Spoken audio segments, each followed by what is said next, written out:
Tattie Isles. Welcome to my home in Dorset. Come on in.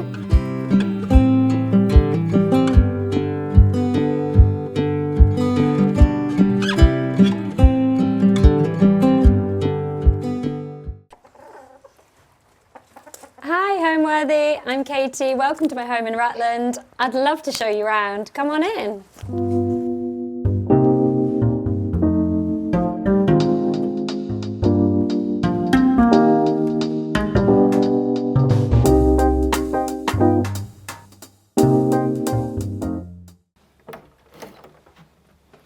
Hi Homeworthy, I'm Jess. Welcome to my home in Norfolk. Let me show you around.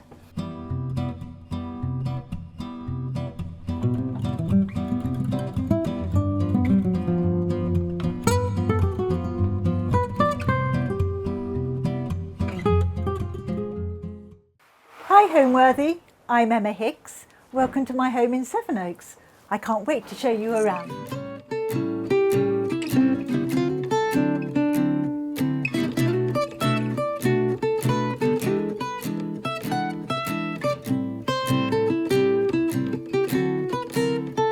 You're watching Homeworthy, where we believe every home has a story. I'm Tattie Isles. I am a florist, set designer. I make scenes with all sorts of materials, and welcome to my home in West Dorset. When we first found this house, it was just coming out of lockdown. The whole world felt a bit scary, and we had this long plan to find our dream home. And I found this house before we even really were able to start looking at houses, and then it disappeared from the internet. And when, just as our old house got an offer, it reappeared again online, and I couldn't believe it. So we went to see it, and the moment you walk through the gate, it has a feeling, and I don't think it's anything to do with us or me or how it's decorated or the garden.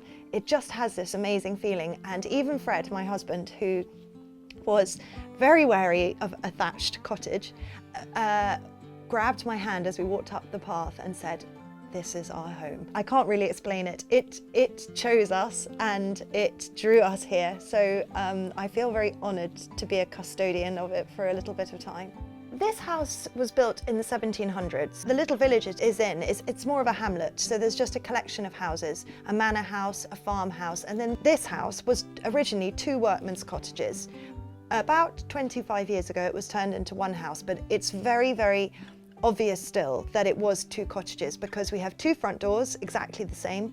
And when you come inside, and you'll see, it has 2 staircases that meet at the middle that are identical, and 2 fireplaces that are identical. It's in the traditional thatch, and it's listed, our house, so we can't ever change that, which is wonderful, and it's cozy and it's cool in the summer. It's got thick walls and it's got a feeling of its age about it, which makes it really magical.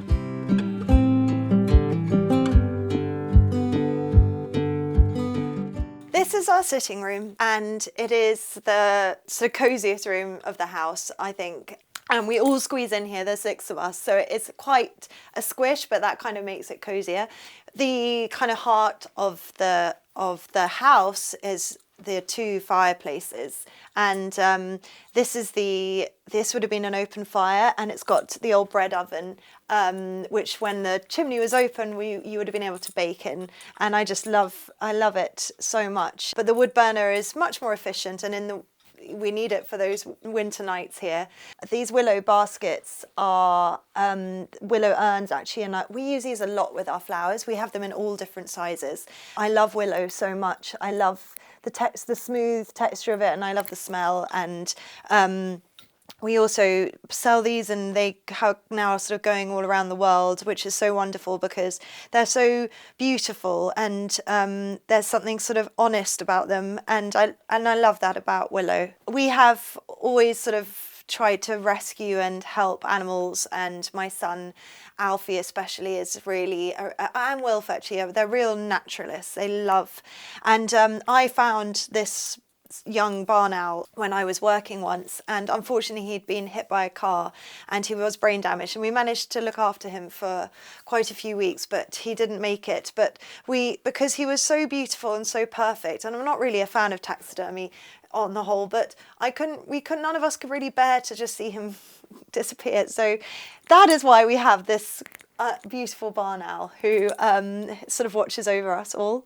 We've got loads of different fabrics and textiles here. I think sofas are a great way to just kind of like go for it. And this is a piece of antique fabric made into a cushion that was given to me by my friend Henrietta, who's got a very brilliant interior design company called VSP Interiors, and she very kindly gave me this because I did some flowers for the launch of one of her new collections. So that's really special to me. And this is a cushion, another gift from my very dear friend Nora, who's got a wonderful, you'll see many of her pieces around this house, a wonderful homeware company called, now it's a Finnish name, a company name, so I will probably pronounce it wrong, so apologies to all the Finns out there, but it is Projekti Tunni, I think.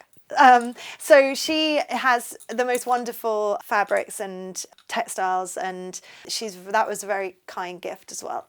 The most important thing about this room, other than the fireplace, is the ceiling. The ceilings are really low. It's got these wonderful beams, and my brother-in-law actually has to sort of duck as he walks through this room under the beams.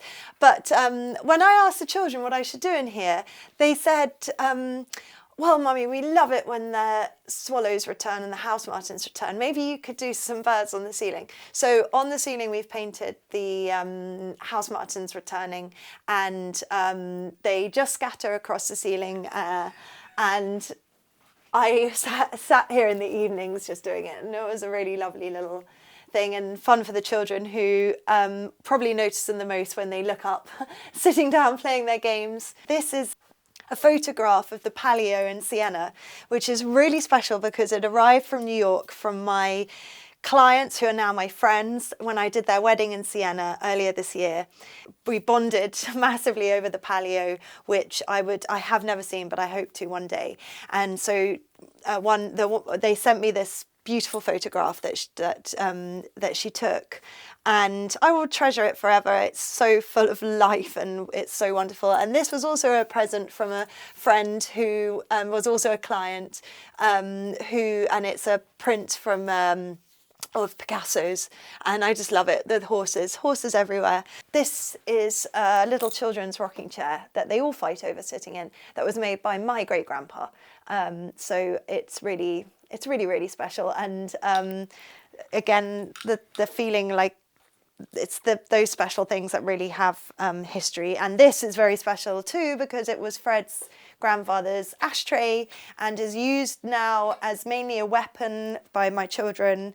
It's also had a parrot strapped to it, so it's just a rather lovely bit of nostalgia. If you come in here, this is the room that was boot room and utility room, and it was blocked off, and then there was a little funny corridor here, and we've made it now. At the moment, it is my little girl's playroom because she is very little, but with the three boys who are mad about Lego, I have to be very careful with separating Hebe from the Lego. I painted this mural heavily advised by the children on what we should do, and it's sort of just it's about where we live, sort of based on the rolling hills of West Dorset. We've got our little house here. It's all slightly surreal, and we've played with the scale a bit to make it feel more fun. So here's our little house with the two chimneys going, and we've got hares, which we see every day here up on the hill behind our house. There are hares, and they're almost friends now. It's really wonderful. A dragon, because I have always said to the children that nobody realises, they think I'm their mummy, but really I'm their pet dragon. So we have a dragon. What else have we got here? We've got a woodpecker. We've got the doves, which are very much a part of our home. We've got a little cheeky snail there. We've got moths, which are also a big part of I love moths. My son Wilf loves moths. They're part of our logo for our flower company, and so there are various moths around the house. We've got another one there, and then we've got the ponies somewhere here, and we've got this cheeky, wily fox just here, ready to head off. And then this is our wonderful rocking horse, Merrylegs, who is, where before we actually had real horses, he was as close as I could get to a real horse, and a very kind present, a gift to my son Alfie from his godmother for his christening, and a very treasured boy who will be in our, I hope, passed down through the generations. My wonderful grandpa, who was a diplomat, gave me this rug, which is from Iran, where he was the British ambassador. And he gave Fred and I this as our wedding present, and one of my most treasured possessions. And I have it right in the middle so I walk past and walk through and walk over it every day. And I really love it. And I hope one day one of the children will take care of it too. This is Pantoufla. I don't know if anyone knows remembers the book Chocolat, and there's a film called Chocolat. People have said that I remind them of the mother because she travels with the wind and she likes chocolate. So the little girl in the book has a make-believe wallaby called Pantoufla. And so when I met Pantoufla, this one, she was just made me think of her. So this is Pantoufla, and there is another one, Bridie, somewhere, who I'm sure you'll meet in a minute. When we first came here, it was a second home.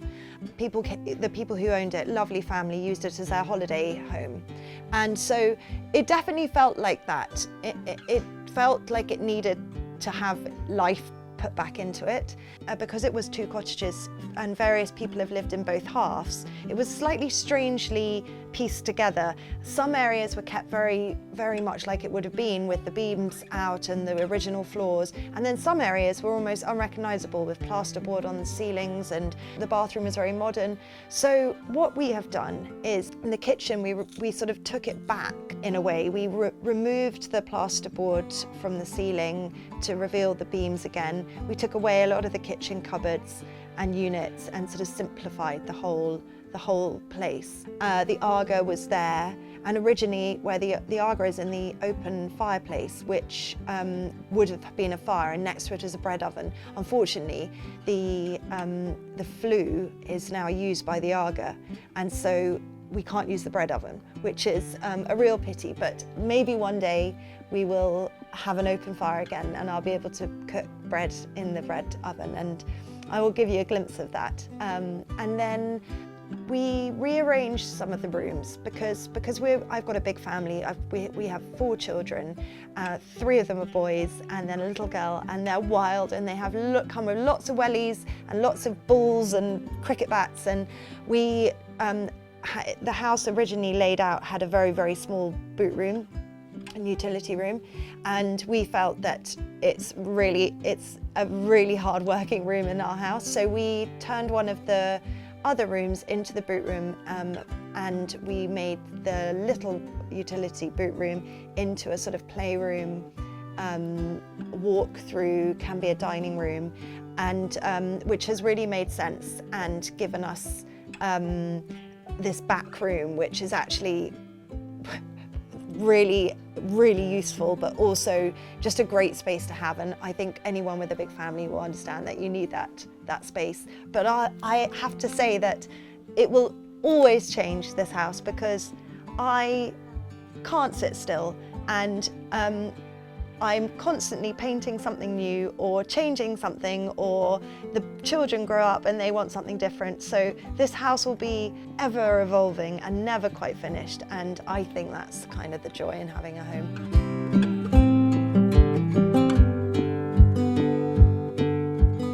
This is our kitchen, which, the heart of our house, and you walk straight into it from outside, which I really love actually, because everyone lives in here, so it's never, if anyone ever arrives, there's always something going on, and there's someone sitting around the table playing or painting or eating, and so I love this room. I love the way that you walk into it. There's so much to show in this room. The first thing was this kitchen island, which is my great love, and it is a workhorse, and it's something actually that we're going to be also making in our collection, because it gets everyone who comes here comments on this beautiful island. I had it made and designed it when we first moved here, when I realised it was a slightly strange setup, this kitchen, with the Aga being at one end and the kitchen being at the other end. And I also can't bear cooking really, but if I have to cook, then I like to face whatever's happening. And so with all the surfaces being around the edge of the room, the first thing we did was get the island made by a very, very brilliant carpenter. It's had various incarnations. It's been different colours, and I'm sure it will be ever changing. But the main thing is that it works really, really hard for us, and we really love it.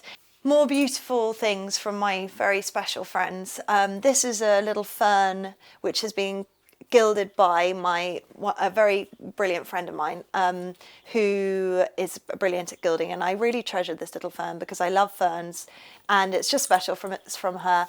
And this painting is by my incredibly talented friend Christabel Blackburn. She won Sky Portrait Artist of the Year, so she's really brilliant. She's one of my son's godmothers, and there's various pieces of her work. I love this lady so much. This is my husband Fred's most hated possession, but to me, it's the most beautiful thing.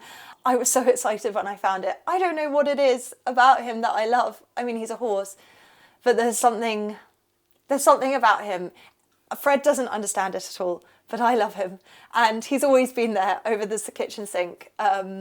So that will be probably our main reason to argue, is over the horse. And these are beautiful little egg cups, so I actually found in a little market in France, and they were €1 each, and I think probably the best buy, and I really love them. And then this was a painting that I did on my course with Frances Watts, who's an amazing artist. And this is another painting by my friend Christabel. She gave that to us as a wedding present. So I really, really, really love it. The table was, I used to be a nanny when I was about 20 for a really wonderful family in London, and they became very good friends, and I'm now godmother to one of their beautiful daughters. And when they moved out of their house, they were getting rid of this table and said, would we want it? And originally we had in here a rectangular table, and it always felt a bit sort of, I don't know, a bit hard. And so I said, yes, please. And I now would always have a round table in a house. You can always squeeze another person onto a round table. It's just extraordinary. You can kind of keep going. And that's why we have the benches as well, because then we can squeeze more and more children onto the benches and round it. And it's very sociable. And if you're just having dinner with one person, you can sort of sit next to each other, and it's really lovely. So I really love it. And this is the Aga, always on. We don't have another heating source for cooking on. We do have central heating, but this is on all the time, and you can definitely tell if it's broken the minute you walk in or you walk downstairs. It really does warm up the whole house, and we use it for drying all of our clothes on, for cooking, for drying welly boots when we've been outside, and the dogs cuddle up on it, the children sit on it and have their hot chocolate and warm their bottoms on it. It is a really crucial bit of kit. I think we'll only have it for as long as it lasts, and we'll one day have to look at alternatives, but for now I'm pretty grateful for it and really love it. Another one of our beautiful baskets, which are just so useful. They get filled with shoes or blankets or flowers or trees. And then going up to here, so this actually, when I started my business in Edinburgh doing flowers, it was hard work getting my name out there. Alongside doing my flowers, I also used to buy furniture in auction houses, and I would paint them. And sometimes I would do patterns on them, or I'd paint them plain and rough them up a bit. And because I had a van for my flowers, I could then deliver them. So I had this little sort of side hustle of doing antique furniture, and most of it was pretty rubbish really, but we made it look pretty, and I did it with a girl called Tor. And anyway, in one of the auctions was this, so I dresser sideboard, and I fell in love with it, and so I bought it and kept it for myself, and I've had it in every home that I lived in. And on here we've got some of my most treasured items. This painting here is of the horse, was a gift from a very, very, very special friend of mine, and everything about it's, I think, the most perfect painting in the world. I love it so much. It got placed here to eventually hang somewhere, and we just decided that it was the perfect place for it to stay because we can all look at it all the time.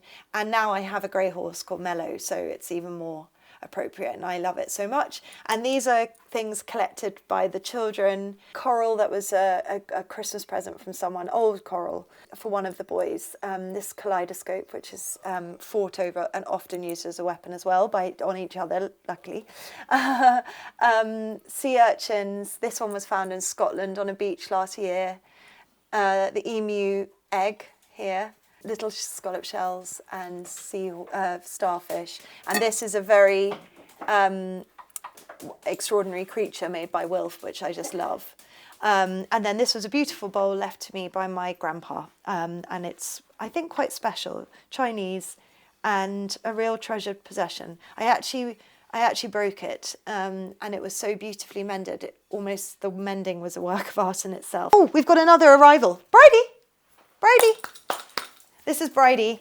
Bridie is Pontufla's daughter, and I'm not quite sure where she came from because she's enormous and ginger, but we love her very, very much. This is what made a lampshade is made of willow, and something I designed and that we sell with Tattie Rose Studio. It's got this sort of slightly petally organic shape, but it's quite clean, which I love against all the sort of wilds of our house and home. You can probably hear a peacock. This is really beautiful, and it sort of works really well in here. And then this is a window seat that has always been, there was an original window seat here, and we actually extended it because it was a bit too narrow, and now it's really wonderful because the children pile on here. We've got blankets, and they can kind of cuddle up and read books or watch a movie whilst I cook, as they always seem to want to be around in this sort of proximity to me. So it's really lovely and really cozy. And we've got here, a beautiful painting by my son Alfie. Oh no, that's Wilfie's. And then this my mother did, and it's of the children watching fireworks with the swans on the lake. This is by Christabel, and this was another one that I did on my course with Frances Watts. I love baskets.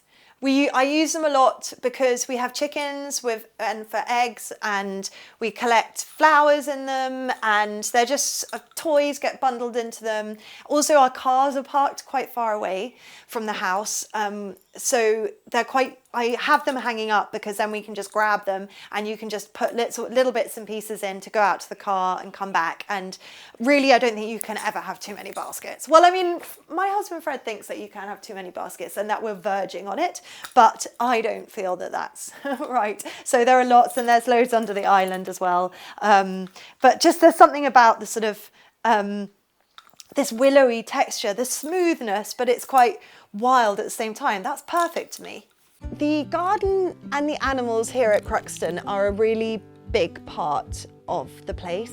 I love animals so much, and I've grown up with them, and we grew up with kind of ponies poking their heads through the windows, and my family is an army family, and we moved all over the place, but my mum made our life not feel like we moved. She always made our home, even if we were only there for 6 months, she made it home, and we would struggle sometimes to find grazing, and we would put them in the ponies in the garden, and we had dogs and we had pets, and I love the company of animals, and I can't imagine a home without them. In fact, one night I had to stay here on my own between jobs, and the children were with Fred and the dogs were somewhere else, and it was one of the strangest feelings coming back to this place.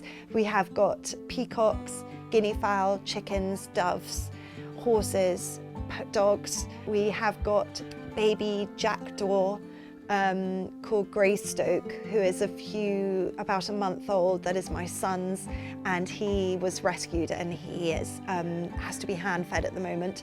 And we've had lots of sort of patients through our doors. Anything that's been injured or hurt, our friends seem to arrive with a basket saying, "Tattie and Fred and boys, can you help?" And I love that. So they are very much part of our home, and partly why I can't really have a proper garden, because me and the peacocks have the same taste in flowers. So anything I love, the peacocks eat, and anything I don't love, they don't eat. So it makes having a garden difficult, but to be honest, I would rather have the peacocks than any flowers in the garden.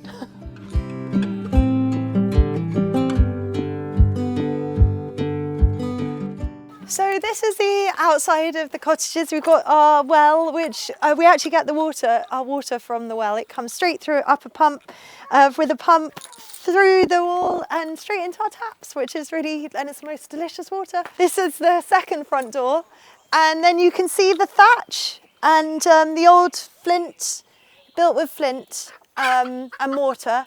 And then this is the thatch. Now the thatch is actually, it's very mossy, which is actually a really good sign for thatch, because moss only grows where it's cold and where it's damp. So if it wasn't growing, it would mean the heat was escaping and the thatch wouldn't be doing what it was meant to be doing. So it's actually a really good sign to have thatch, moss on a thatch. And you have to rethatch it every 20 to 25 years, and we're getting pretty close to needing to have it thatched, but there is a long waiting list for these very, very skilled craftsmen to come and do the roof. There's Mr. P, my very special boy, who was a Christmas present from Fred when we first moved here.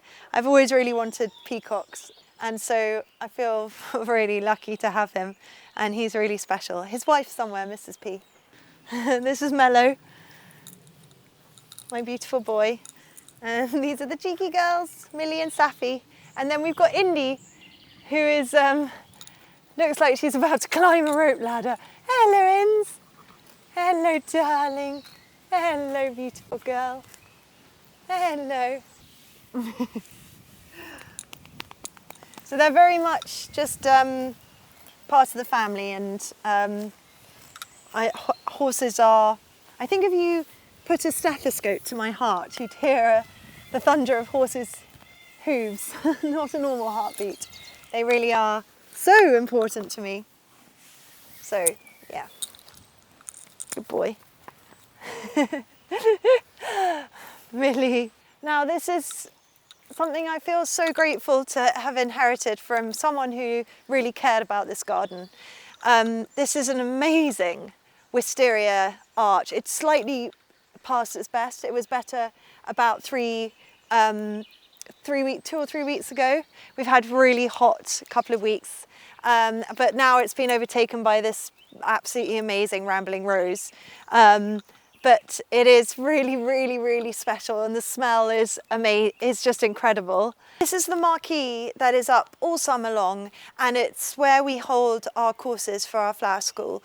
But we also, we all use it almost every day of the summer. Our English weather is so risky, so it's a really brilliant outdoor but indoor space. And so at the moment we don't have a course on, but we have 2 next week. Group courses and one-to-ones. So all of our flower kit is here ready to go for next week. But this is a really wonderful handmade canvas marquee made by a company that we decorate these sorts of tents a lot with our work. And they do all these amazing shapes and sizes. And and this is one of their small tea tents. And I hope will be, again, a sort of heirloom. I think we'll use it lots for the children's birthdays, and it's just a really lovely space to have. Our old shepherd's hut, which is coziest room of the whole place. It's got, this bed opens up into a double bed. It's got the most amazing wood burner, which you'll have to sleep with the doors open. It's so effective. This is a work in progress because eventually we will have all the British moths, I hope, covering all the walls. I'm 6 down and they take a long time, and there's always projects happening here. So this one's partway through, but I hope that eventually it will have all the moths that we have here. I have worked with flowers since I was 18, since I left school. I started working for an amazing event florist, and then after a couple of years I decided that I really wanted to do it, set up my own business. And so I started in Edinburgh and doing flowers for weddings and events, and anyway I started to get more and more work down south and abroad, and it grew and grew, and we've really luckily had the most amazing, my gosh, what is it, 16 years of doing incredible, going to amazing places, working for brilliant people and brands and companies and private individuals and friends and family and royalty, and we've done flowers all over the world, creating these sort of sets and scenes. But we don't only use flowers, we use fabric and light, and we hand paint backdrops, and we sort of create atmospheres rather than just doing flowers. So I am a florist, but I don't think that we never really call ourselves florists, because it's sort of it's so much more really. And so we're very lucky to hand choose our events, and alongside that we also have started an amazing flower school here in Dorset, in West Dorset. We have a beautiful studio right here, which is an amazing place to be. We have wonderful people who are our students for the day or weekend or a couple of days who come here, and some are professionals. Some are just people who really are creative and love using their hands. And we've even had people coming from abroad. One girl last week came from Australia to do a course, which was amazingly humbling. And I think maybe in this sort of busy world at the moment, slowing down for a day or two and using your hands, and especially with natural ingredients, it sort of refocuses everything. And I think our school is special because it's not really just about flowers. As with our work, it's about sort of creating atmospheres and unleashing people's creativity to make a place and a feeling and a home, and so that's sort of what we do. And our story, much like my home with our business, is ever evolving and ever changing, and there are lots of sort of doors opening at the moment into doing some beautiful things that people can buy to have at home, and fabrics. So that's all sort of coming, and it's really exciting.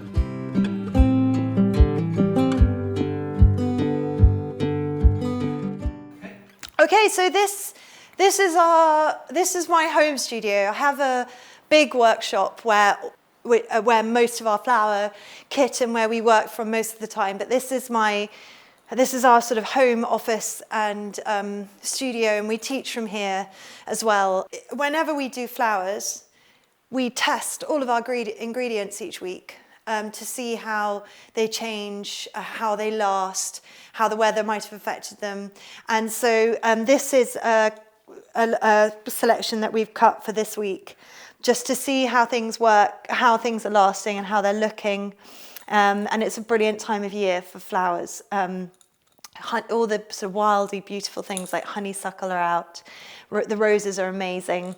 A little bit of Philadelphus left, which has got a most beautiful smell. Feathers from the birds, I think those might have made their way in here from the children.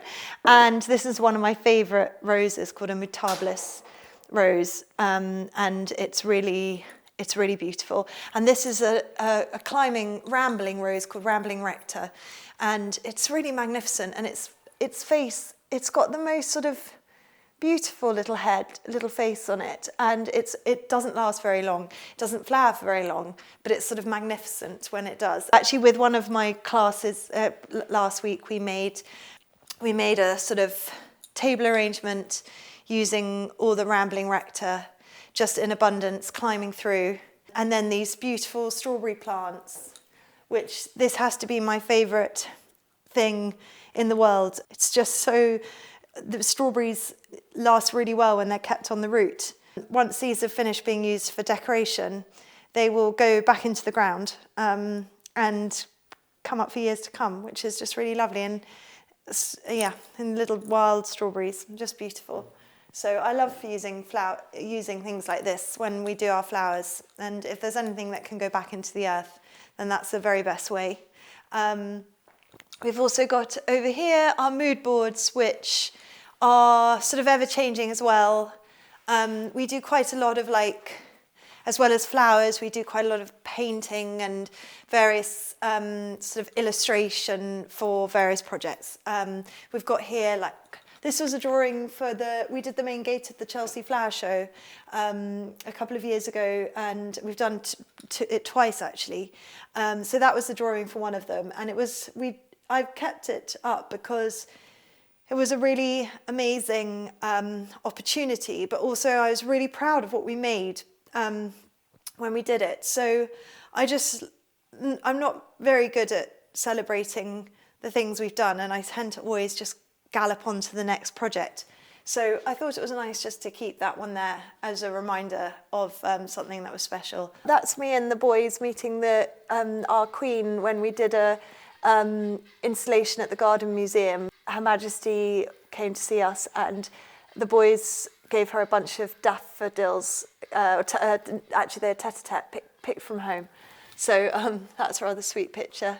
And that's my beloved Fred, who is my world. And then we've got some of our photographs of our flowers here as well, of work we've done. Yeah, and it's taken us all over the place. And I think much like our home, it's sort of, our flowers change year on year, and the palette changes, or the amount, or the way we do it, or what we thought was wonderful last year, we kind of slightly go in a different direction. It's a fun thing. It's a really great job to have. My favourite thing about this home is the people in it and the animals around it. But other than that, as well as that, my favourite thing about this home is the feeling it gives people when they come here. I think everybody always comments on the feeling it has. This sort of warmth, it's a very genuine place. It's very unpretentious. It's quite scruffy in a nice way. And it sort of just makes you feel good when you're here. So that's why I love it.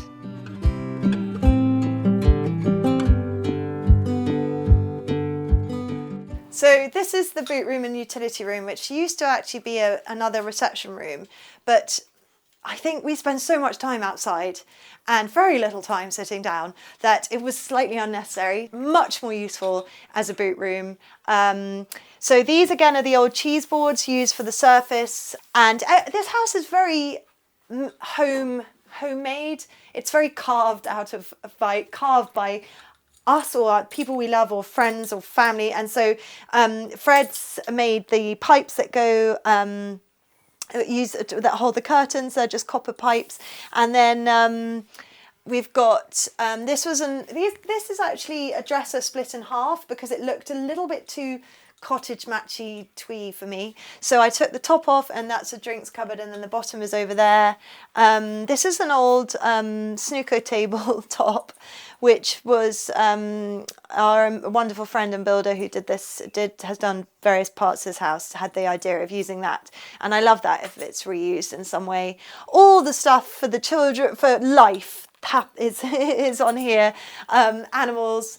And we have got a loo here, and then this is an amazing sort of storage space, and we have so much outdoor clothes because we spend so much time outside, and the English weather is precarious and changeable, and so you need to have loads of coats. And I think, like baskets, Fred thinks you can have too many coats, but I think there is no such thing, and he believes I'm verging on too many coats, but I'm not quite there yet. So this is our boot room storage area, and then hats and scarves and gloves galore at the top here.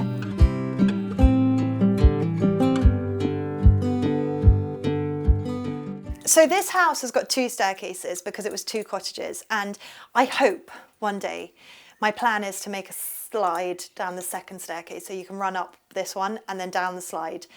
Proving quite difficult to find someone to make a slide on a stairs, but we'll get there next time you come. So come on up. So open this little door. I've had great fun painting this mural, which goes up these stairs. It meets in the middle and then goes down the second staircase here.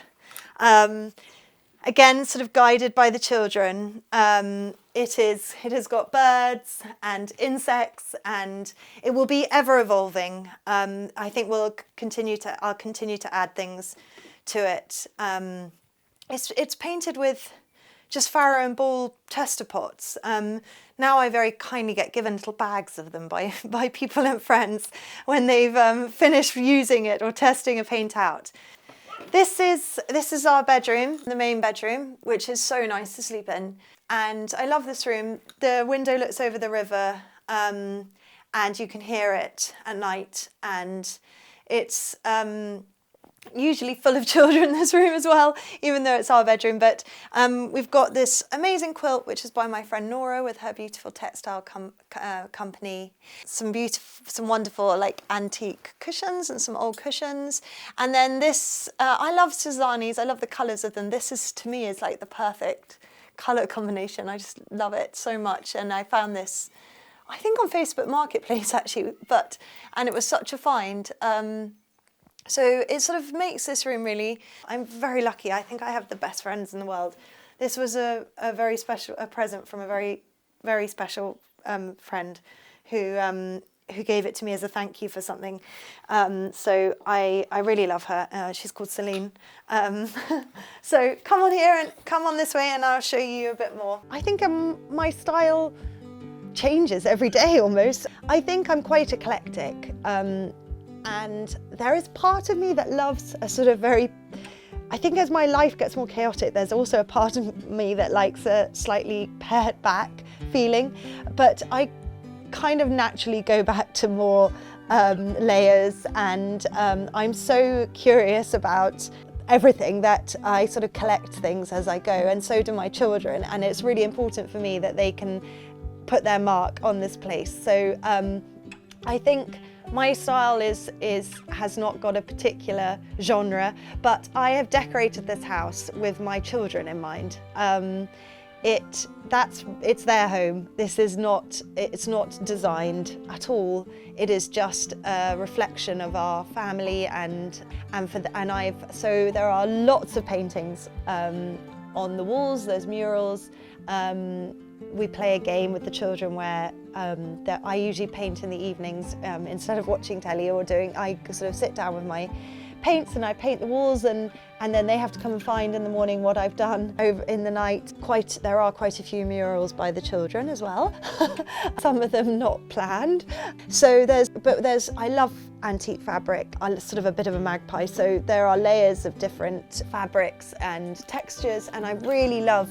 We are surrounded by the most beautiful countryside and sort of in the heart of West Dorset, and there's a lot of the natural world around in our house, so a lot of sort of natural textures, baskets and willow and sheepskin, and a lot of bits that have been collected by the children that they love, like feathers and eggs and urchins and all sorts of sort of curiosities, I guess, that all to me are it's definitely a big part of our home.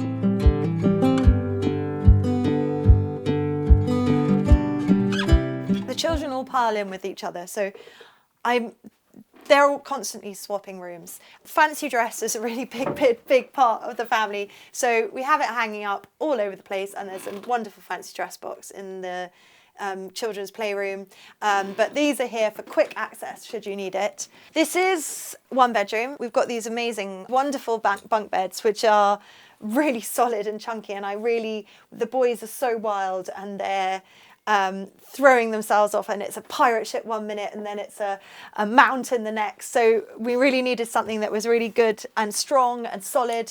So these are amazing, and old quilts from India, because I used to spend a lot of time in India, and I've had these ones for about 20 years now, and they sort of started just in my home on my sofas, and now they're perfect in here. So this is one child's bedroom. This is a really sweet little room. It's tiny and petite, but I think you can make small spaces feel really lovely and cozy.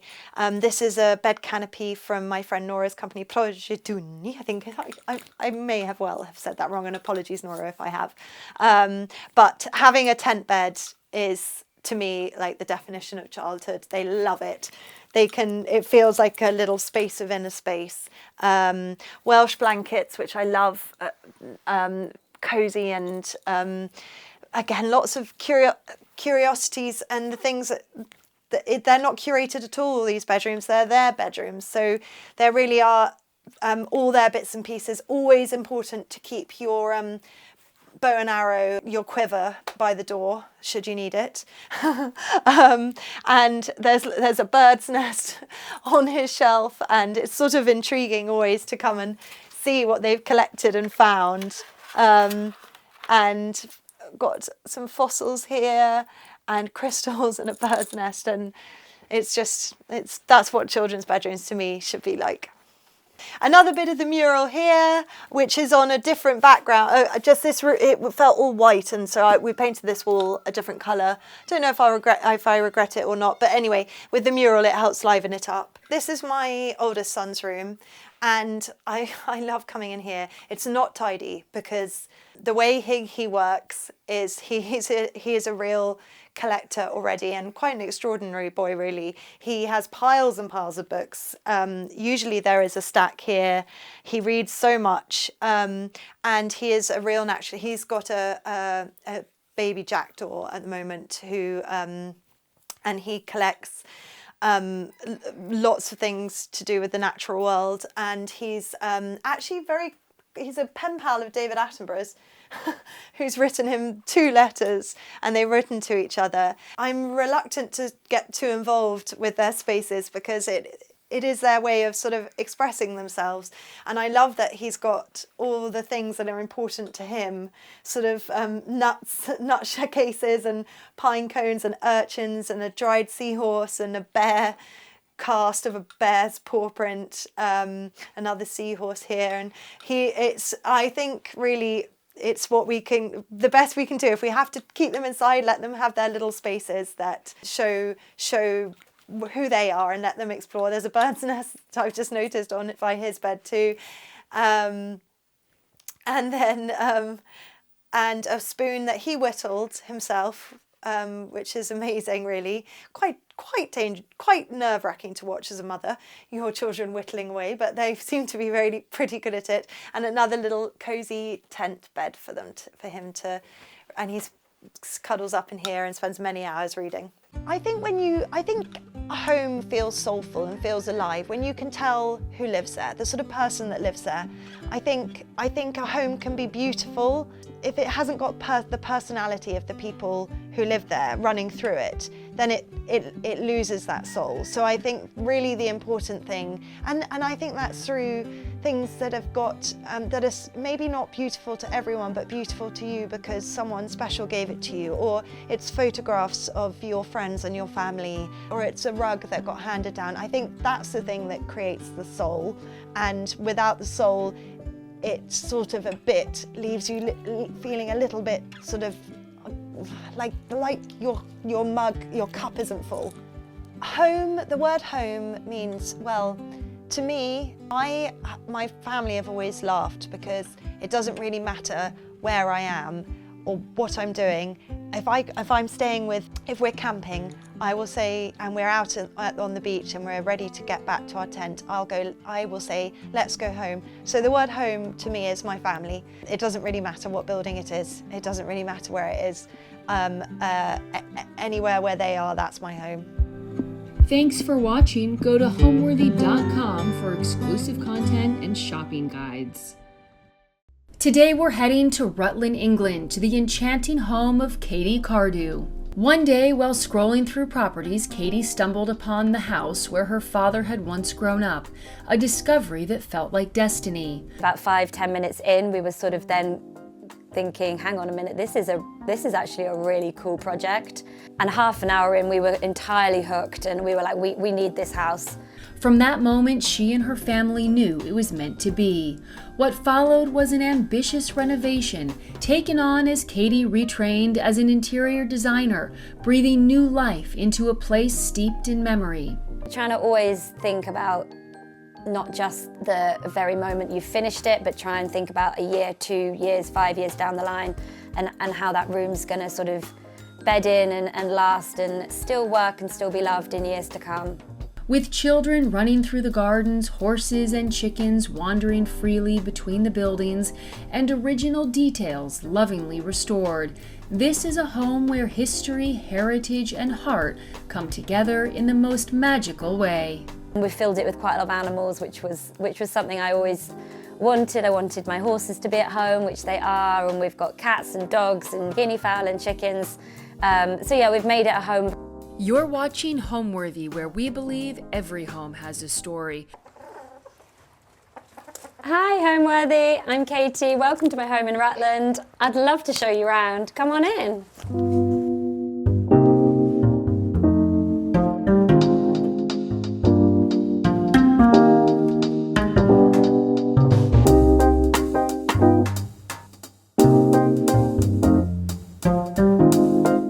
My name's Katie Cardew, I'm an interior designer, and welcome to my home in Rutland, England. So we weren't looking to move house. We had just had a baby, we had a 5-year-old, and I was scrolling through Rightmove, which is the property website in the UK, and which I do because I love houses, and I saw this house and I recognised it, and I sent it to my dad and I said, Dad, is this the house you grew up in? And he said, yes, that's Preston House, that's the house I grew up in. And I said, that's mad, like it's on the market. It's not been on the market for, I think maybe like 50, 60 years. And I said, let's just go and have a look at it. Let's book in with the estate agent really cheekily, because obviously it's like a bit of a time waste. So me, my dad and my partner, we came and had a look at it, and just really to have like a look round and like see the house my dad and his brothers and my grandparents lived in the 60s. And Jamie and me started looking around quite skeptically. We were like, oh gosh, this is a big project. It hadn't been renovated in many, many years and needed a lot of work and care and attention. And he runs a building firm and I'm an interior designer. So quite quickly, about 5-10 minutes in, we were sort of then thinking, hang on a minute, this is actually a really cool project. And half an hour in, we were entirely hooked, and we were like, we need this house, which was mad. Like we were in no position to move. So we put an offer in and that got rejected. And we kind of forgot about it. It wasn't supposed to be. And we got on with our lives. And about 6 months later, we got a phone call from the sellers saying, actually, we've had a bit of a tricky situation and we haven't managed to sell it, and would you like it? Your offer still stands. And we sort of just looked at each other and went, okay, yeah, let's do this. And it took us a long time to buy. It was a hefty process. And we still didn't know up until the day of getting the keys, we still didn't know whether we were going to get it or not. And we did, and we moved in. And then reality hit, and it was winter, and we tried to renovate with children through a very cold winter in 2022, 2023.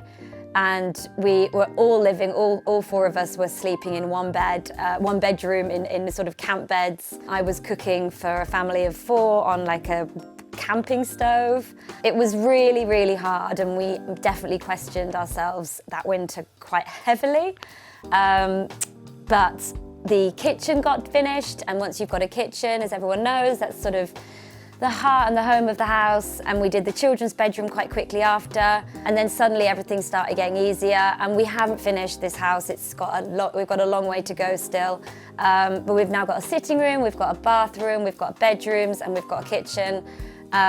So yeah, whatever we do next will be lovely, but we've sorted the fundamentals, and we've filled it with quite a lot of animals, which was something I always wanted. I wanted my horses to be at home, which they are, and we've got cats and dogs and guinea fowl and chickens. So yeah, we've made it a home very quickly, but it wasn't without its struggles, that's for sure.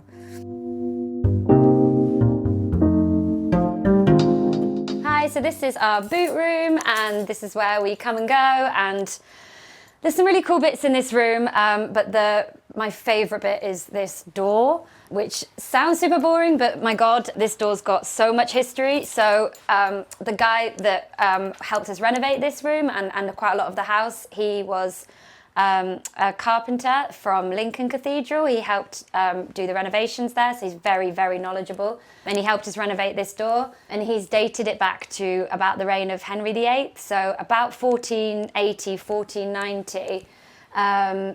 And the wood would have started its life in like the 1100s, so the 12th century, and it just blows my mind that this door is that old and still functions, and we've managed to renovate it and make it sort of work for us in a family home, but we do have to contend with having this as our house key.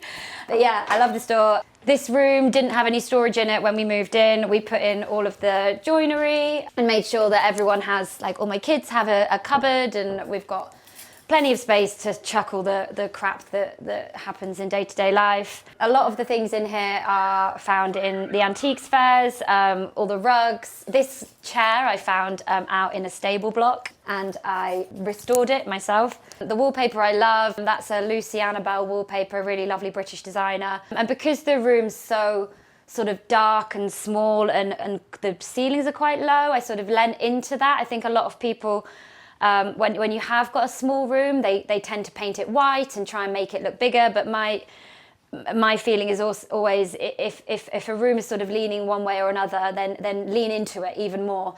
And if you've got low ceilings and you want to wallpaper it, then wallpaper the ceilings. And I love it in here. It feels really cozy. It always feels like a really nice sort of warm hug when I'm coming in, whether it's, winter or summer. These drawings on the wall, my friend Calypso did. She's a really beautiful artist, and I had them commissioned of our children, and I love them, and I love that they're in here and I can see them every day.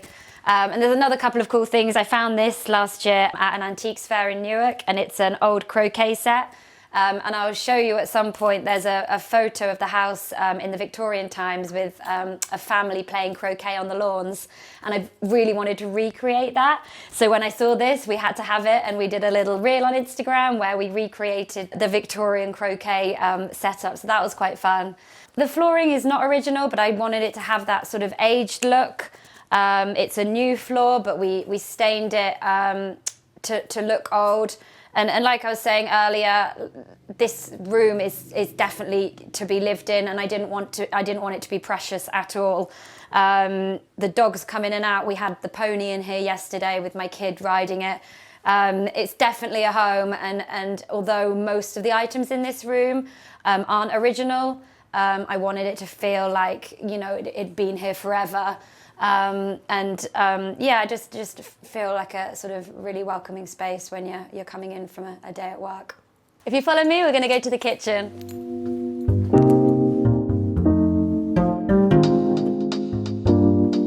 So this is our kitchen. This was the first room that we renovated back in the winter of 2022. And I love this space. I wanted to create a kitchen that again felt really homely. I wanted the kids to be able to do their homework while I was cooking. So there's some really cool original features in this room that we were keen to keep. So I love this old beam above the range cooker. This is an old meat hook. So in like the 1600s and 1700s, they would have hung the meat from there, which I think is just really cool. And there's a really old bread oven behind the range as well. So yeah, it's a kitchen that's got a lot of history, and I can feel that when I'm in here. I love it. I feel like there's been many family dramas and celebrations and chats, and I love that it's had like 400 years of people sitting around here.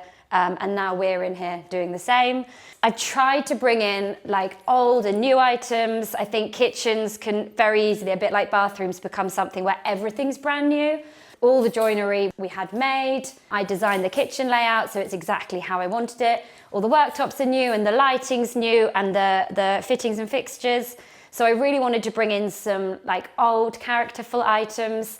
This sideboard was actually in the house when we moved in. And this mirror has a story. So my partner, when he got his first paycheck when he was 17, Most 17-year-old boys might spend it on like their car or their girlfriend or whatever, but Jamie bought this mirror and it's followed us around from house to house. We have not broken it so far, and I love it. And I just went out to the antiques fairs, and over a period of about a year, I just sourced all the sort of bits you can see in this room. There's a few bits I really love, like I love all these copper pans. I love all the sort of chopping boards. And then I found this enormous chopping board, which has still got like the flour on it from someone making bread out in Italy, which I absolutely adore. So I love this dairy table. I knew we wanted something big in the kitchen to sit round and have friends and family over. But I didn't want something as modern as an island, and we didn't really need any more storage. This is called a dairy table, I think. So it's sort of a cross between an island and a table, and I absolutely love it. We eat every meal at this table. We never use the dining room, it's always in here. We went for real marble, which a lot of people get worried about, and even when we were buying it, the guy we were buying it off was like, "Are you sure you want real marble?" And actually, I absolutely love it. There's a few marks on it, but I think it just adds to like the patina of life. I love how cold it is. Like if I ever wanted to bake, which I don't because I'm rubbish at it, but if I ever did, it's really cold and lovely to like roll pastries out on apparently. And I love the marble, and I love all the sort of natural formations of the stone. So the wall colour is a little green colour. It's called invisible green. There's not much invisible about it. But I think it works really nicely in this room. It's not a bright room. It's a really old house, so we have to work with the brightness that we've got. And actually, a bit like the boot room, I wanted to lean into the coziness, and rather than paint it white and try and make it, feel bright and airy, because it's never going to. It's got 3 small windows and it's a big space. So instead, we've gone dark, and actually, I love how cozy it feels. And even in the summer when it's really hot outside, you come in here and it feels really like a nice cold cave almost. So no regrets about painting it dark. The flooring, I wanted it to feel like an original floor. It's not. It's from Sapietra, which is a really lovely UK flooring company. And again, we've marked it and we treat it, we've got animals in here, but I love the fact that it's this kitchen is quietly getting, the marks of day-to-day life. And I wanted it to feel like a home, and it definitely feels like a home that you can sort of use rather than worry about. These blinds, this fabric is from a lady called Jessica Osborne. I ordered all the fabric and had the blinds made, and then she actually popped by and she was like, "Oh, I live down the road," and I didn't know that. So Jessica Osborne's a really talented fabric designer, and she lives like 10 minutes down the road from us, which is kind of cool. The light fitting, so this is, I love the kitchen company Devol. We've got a showroom near here, which is beautiful. This light is a Devol made light, and is probably one of the most expensive light fittings in our house, but I think we're always trying to match sort of antique or found stuff on Facebook Marketplace with a few really nice items. And this was one of the things that we knew we wanted from the start, this light, and I love it. I love the light it gives off. It's really soft. So this is like a link room between the kitchen and the dining room, and as soon as I saw this space, I knew I wanted to make like a really cool gallery wall. We've got a really nice cupboard in here that's got a chair that I really love, and we lost the key and I will never be able to get it again. This is not the right key. So that chair will always be forever in there. But we've got some really cool pictures in here. My dad grew up in this house in the 60s, and then the house went to another family, but there's a really nice photo of my dad and his brothers standing on our front doorsteps, and I love that that's here. And there's a few of my grandparents sitting in the garden. I just wanted it to sort of be a space where people walk through to the dining room, but then stop and have a look at sort of the story of our lives, and just a really happy sort of small space. But I think you can do a lot with the smaller spaces. So the house was built in about 1640, so it's a really old property. So we had to be obviously quite careful with renovating it, and every room that we start uncovers a whole host of things that, in a modern house you just don't have the same issues as a very old house like this. Every wall isn't flat, there's no ceilings that are proper, you know, it's old and there's a lot to consider. So one of our main priorities was warmth in this house. It's 400 years old, so there isn't any sort of you know, modern way of keeping it warm. So one of the first things we did, we put in log burners and chopped down some trees in our fields and went back to sort of good old days and had a lot of fires burning all the time, and also just to try and like get the damp out of the house. But our first room that we did was the kitchen. We needed, everyone needs a kitchen, and we needed just a base where we could all sort of just live. And the children's bedroom, so we could sort of give the children somewhere to do their homework and obviously sleep and play. And yeah, once we'd had those 2 rooms sort of tucked under our belt, we were sort of flying in. But yeah, the kitchen was definitely a priority for us. And for me, it was getting animals. So one of the first things we did was I got the kids a pony, which is mad. But it meant that when we were sort of in a shit show in the house, me and the kids could go out and ride and sort of spend time outside, because we live in the middle of the countryside and it's very beautiful, and it's quite easy to get sort of wrapped up in a house renovation. But yeah, I've tried with like sort of pets and animals, we've tried to give the kids a bit more of a balance rather than their whole world being mum and dad sort of renovating this old wreck of a house. So this will be our dining room, and I just wanted to show you, like, this is a proper like work in progress house. We haven't got the time or the budget to do it all at once, so we do it piecemeal. But yeah, we've got a few cool things in this room, and this will be a really beautiful space. I've got big ideas. So this is one of the my favorite things in this house. This is a really old table. I found it on eBay. A lady that was selling a pub was selling it, and I knew I had to have it. I hadn't even measured it up. We were actually on holiday at the time when I saw it on eBay, and I got a courier to go and collect it, and he came, and luckily it fitted. And Colin, the guy who helped renovate this house, he dated it for me, and actually it's bang on. It's about 1650, and the house was built in 1640. So it was just one of those really cool finds that I had no idea if it was going to be nice, how old it was, if it was going to fit, and it did. And I love, if you sort of look down the table, you can see divots in it, which is where people have been sitting over the years and putting their plates over and over again. And I just love like how many dinners and arguments and celebrations and the stories that have been told at this table. Yeah, I just freaking love old stuff. We panelled this room because I wanted it to feel sort of really cozy and warm. We've got our curtains up, but then we kind of went back and redid the coving. So yeah, it needs redecorating really. The flooring's here, ready to go down. Went for like an oak parquet, which will look wicked. But yeah, this is a room that will probably be finished later this year.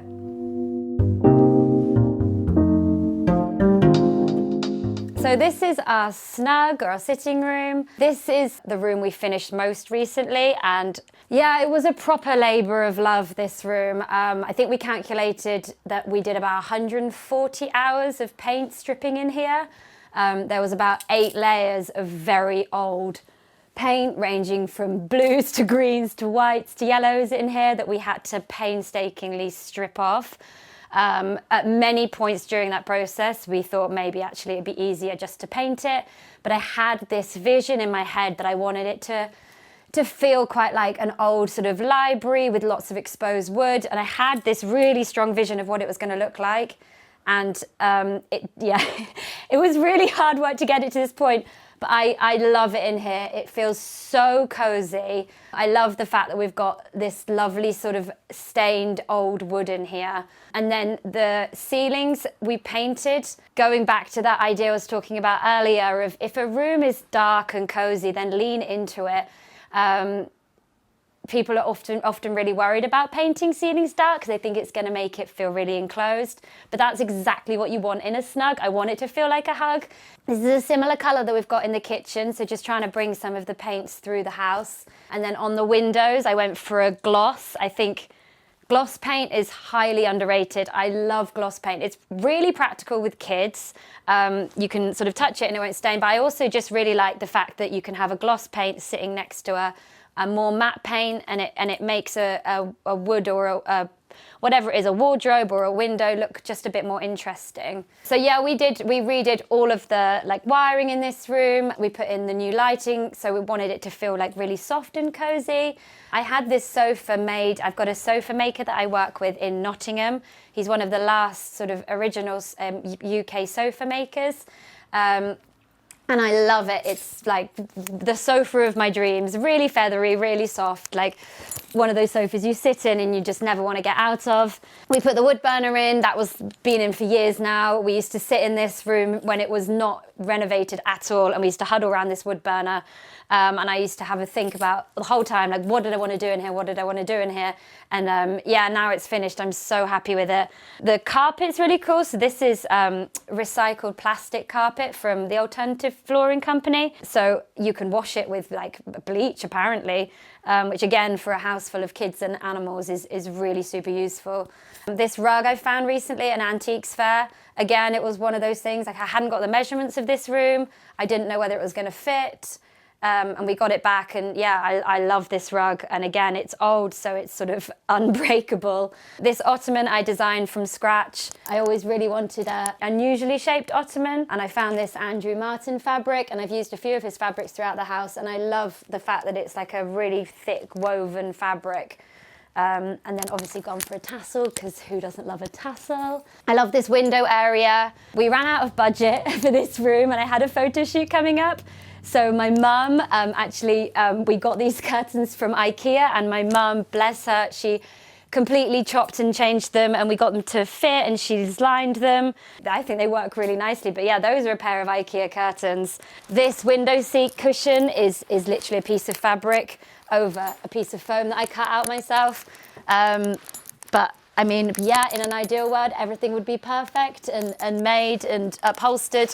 But, you know, the realities are that things are expensive, and sometimes you've got to give and take with a room, and sometimes you just don't even notice. And I think people maybe overthink sometimes, and you can get away with a lot when I think you've got decent flooring, decent lighting, a decent sofa, and the rest maybe, you know, you can sometimes bodge a bit.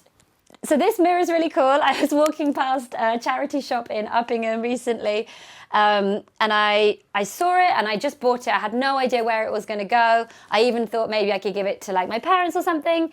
And as we were renovating this room, there's a panel of wood behind this mirror that we could not, we just could not get it to stain properly. And I plonked that mirror there temporarily, and actually it's the perfect size. It was 30 quid, and yeah, again, I think it just shows that, you know, you don't have to spend, you know, the highest amount on every item in your room. You can definitely mix and match.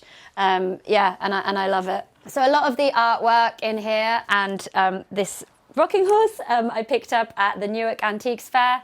It's such a good event. You've definitely got to have a bit of an eye and trawl through. There's always, like at these sort of car boot sales or these antiques fairs, there's always going to be bits that maybe you would never buy in a million years, and then you have to look through that and you have to find some of the treasures. But I always take the horse trailer and end up filling it for myself, and I buy for clients. This painting, the frame was from there, the rocking horse was from that antiques fair, this little side table was from there, and even things like the poofs was from there. So yeah, I'm a big advocate of going to the antiques fairs. It's also a really fun day out. I really want to go to the one in Lille. I've got plans to go there next September, but I think I'm going to have to take a pretty big van to that one. I am an illustrator by profession originally. So 13 years ago I set up an illustration business, doing homeware, so illustrated tableware and fine art prints and greetings cards and a whole range of items, and I worked to commission. I illustrated people's homes and families and worked with other companies and did a lot of corporate illustrations and sort of built a business up from there over the since 2013. We had 3 of our own Katie Cardew stores across the UK and about 150 stockists, and we exhibited at lots of events and shows. And about 4 years ago, my business partner sort of took the reins on that business and I stepped back a bit. And I'd always wanted to be an interior designer. As a kid, I used to make rooms out of like little shoe boxes, and I've always loved the process of creating a really homely and cool space around me. So I retrained while we were renovating this house, which was quite hardcore, but did it and really enjoyed it. And obviously with this house, I could sort of let my creativity flow, and I haven't got anyone here that's going to say no. So I just used this house as a bit of a playground and started getting clients. And my partner runs a building firm, so together we've worked on a few projects where they're building the houses and I'm doing the interior design. And Rutland's a really cool county. There's a lot of sort of beautiful homes and creative-minded people, and I've been really lucky and I've been really busy since launching 3 years ago, and still really enjoying it to this day. There's definitely challenges in interior design, and you've just got to make sure that, yeah, you get on with your clients and you find the right clients and keep really true to the style. I try and, you know, I've got quite a strong sense of how I like to put a room together. And it's just trying to get across to clients that, you know, this, if you want this style of room, you've just got to put a bit of trust into the interior designer. But yeah, that's how. So my career was came at it from an illustration background and a retail background, and then I've sort of curved into the interior design. And but yeah, the retail and the illustration definitely gave me a really good standpoint. That I've always been super creative, and yeah, interior design is just another outlet for me to sort of channel that creativity.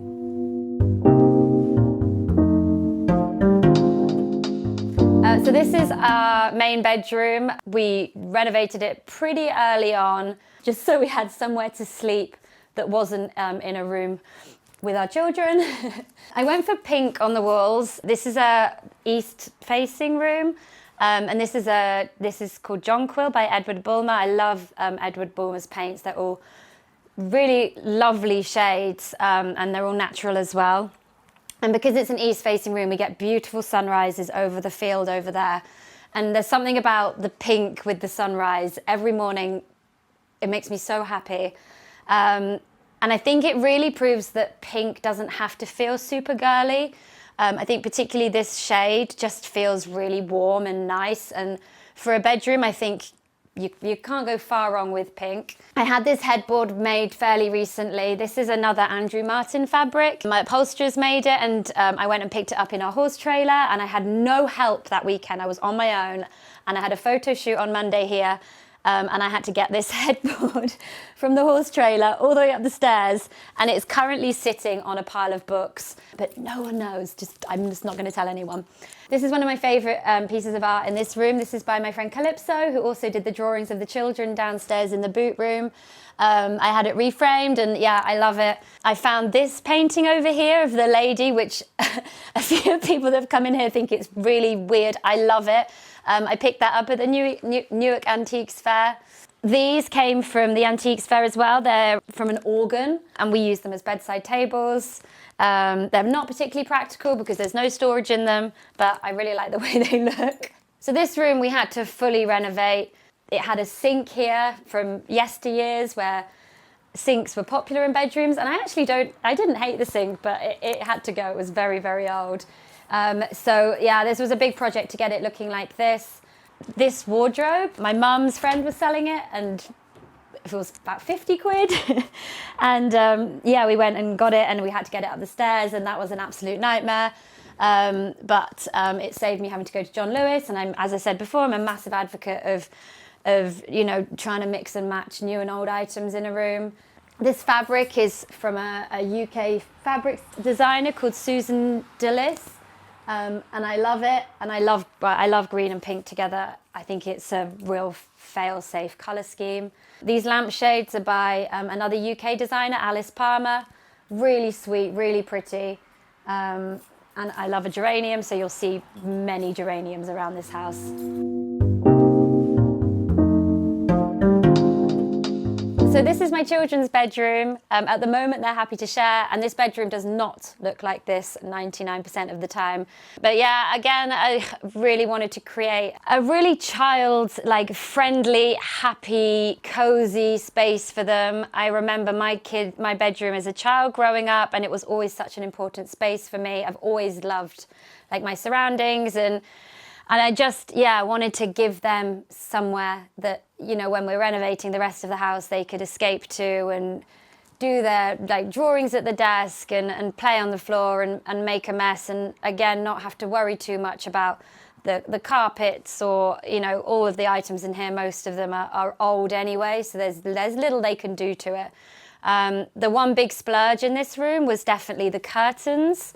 This is an Alice G fabric, and I had my seamstress make these, and this really cute pelmet that I love. I love like a scallop shape in a kid's room. I think it's really whimsical. And then we had some matching bedside lamps made out of the same fabric, and some cushions as well.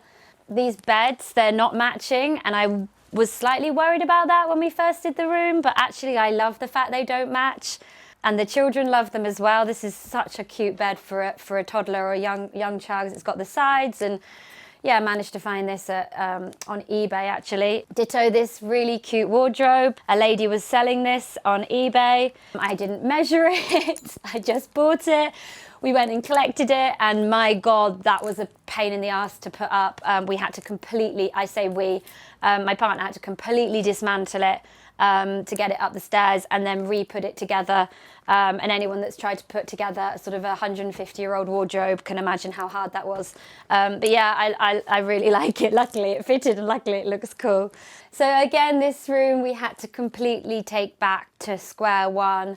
My dad remembers being in this room as a child, and there was a bed here, and he was lying underneath it, him or his brother, I can't remember which, and one of them set fire to the mattress, and they had to call the fire brigade, and my dad remembers running to our next door neighbour's house, and they had to call the fire brigade, and the fire brigade came over and put the fire out. So my dad's got quite funny memories of this room, but yeah, it was a complete gut job.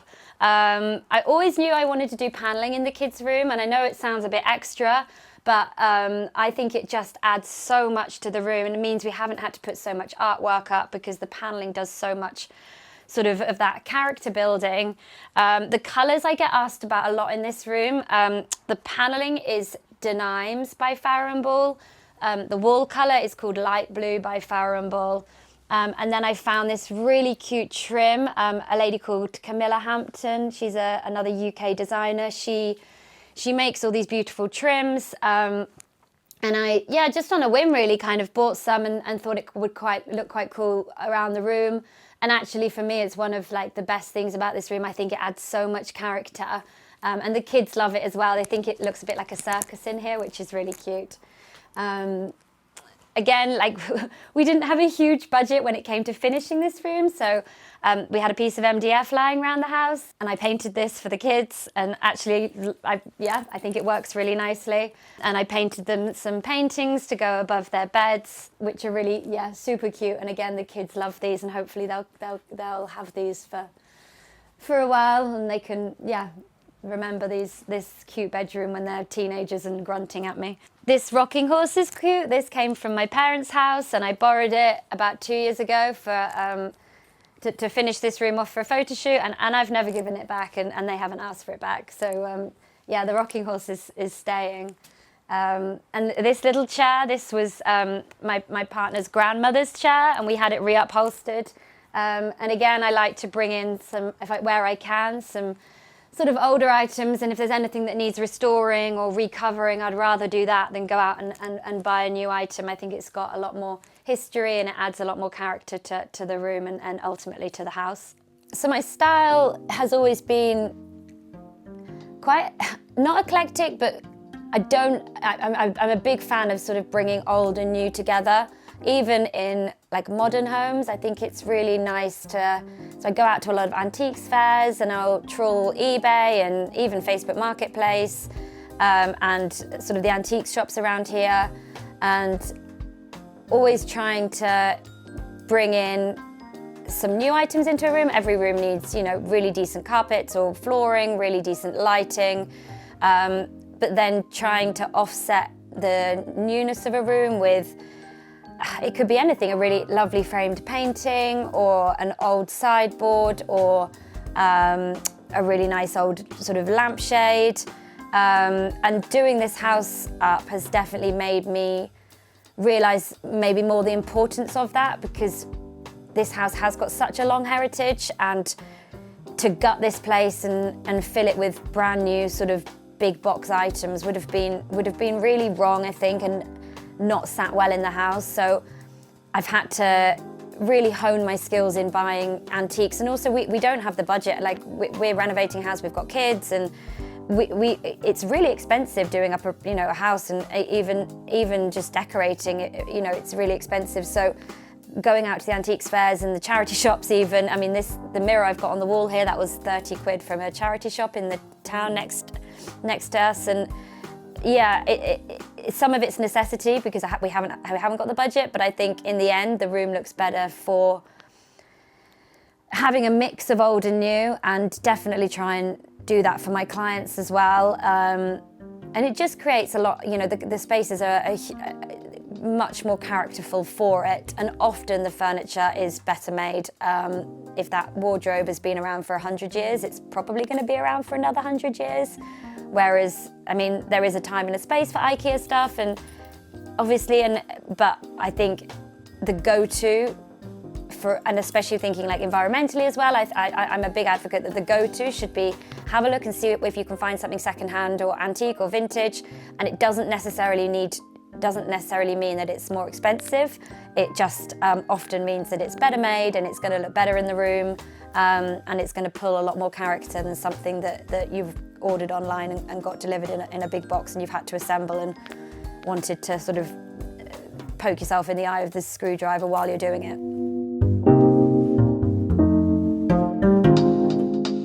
So this is our bathroom. It's a bit like Marmite. Some people love it and some people it's a bit too much for them. I love bathrooms that don't feel too bathroomy.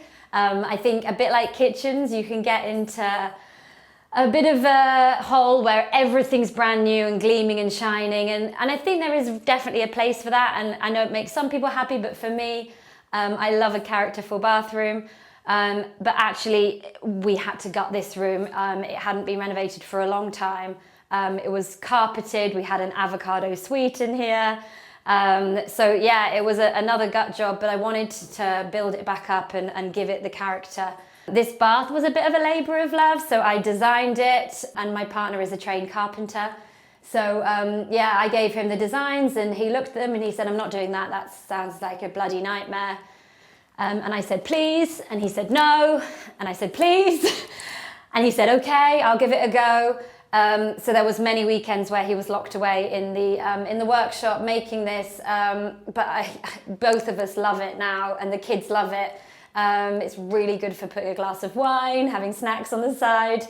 It's actually a piece of, it's an old piece of mahogany that's been sanded and then polished, and it's got boat varnish on it, so it's quite practical as well. This wallpaper is, when I first started training as an interior designer, I went to Decorex in London, and I walked straight in, and the first stand I went to was a concrete producer, but they had this sample of wallpaper and they produced like 3 wallpapers. It was really random, and I picked up a sample and I knew I wanted to use it in this house. I love it. So 2 years later, when we started renovating this house, I found this sample in my studio, and I basically built the whole room around this little sample that in the end we had to get from Holland, and it was a bit of a nightmare. We had to pay shipping on it and the taxes it came in, but yeah, I love it. And actually, people again shy away from using a wallpaper in a bathroom, but as long as you seal it properly, there is absolutely no problem with it. This is my favourite piece of artwork in the whole house. It's by an artist that I love called Sammy Little. It was definitely like an early birthday present from me to me, but I look at it every day. It's the screensaver on my phone. There's something about her, and I love a cowboy hat, and Yeah, I just think it looks wicked in here. And I freaking love a bath, so I sit in here, have a glass of wine, and yeah, my evenings are happy in this bathroom.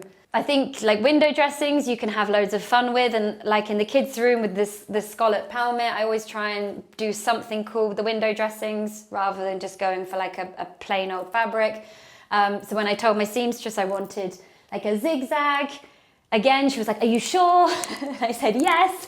She said, "Are you sure?" And I said, "Yes, I really want that." So anyway, it was a first for her, but I love it, and I love the way that the sort of zigzag pattern is reflected in the wallpaper, and then again reflected in her jacket. And I tried to get that shape of the girl's hat into the bathtub. So yeah, this room was sort of really, of all the rooms in the house, this was the most designed room. There was a lot of thought that went into it. We had all this cabinetry made, which is super important for a sort of, a family. Super practical, loads of storage, loads of places to hide away all my crap. So actually the bathroom still looks quite nice. I love a rug in a bathroom. These are recycled plastic rugs from a lovely company called Bombay Sprout. So you can get them wet, the kids can get out the bath on them. Yeah, all about like mixing cool stuff, but making sure that it's practical and lasts, because there's nothing worse than a room 2 or 3 years down the line looking old and having to be redone. Such a waste of money and such a waste of energy. Also, I love a wooden floor in a bathroom. Again, quite unconventional. But as long as you treat it and you get it waterproof, then there is absolutely no problem in doing a wooden floor in a bathroom. And actually, I think it can be a lot cozier than tiles sometimes.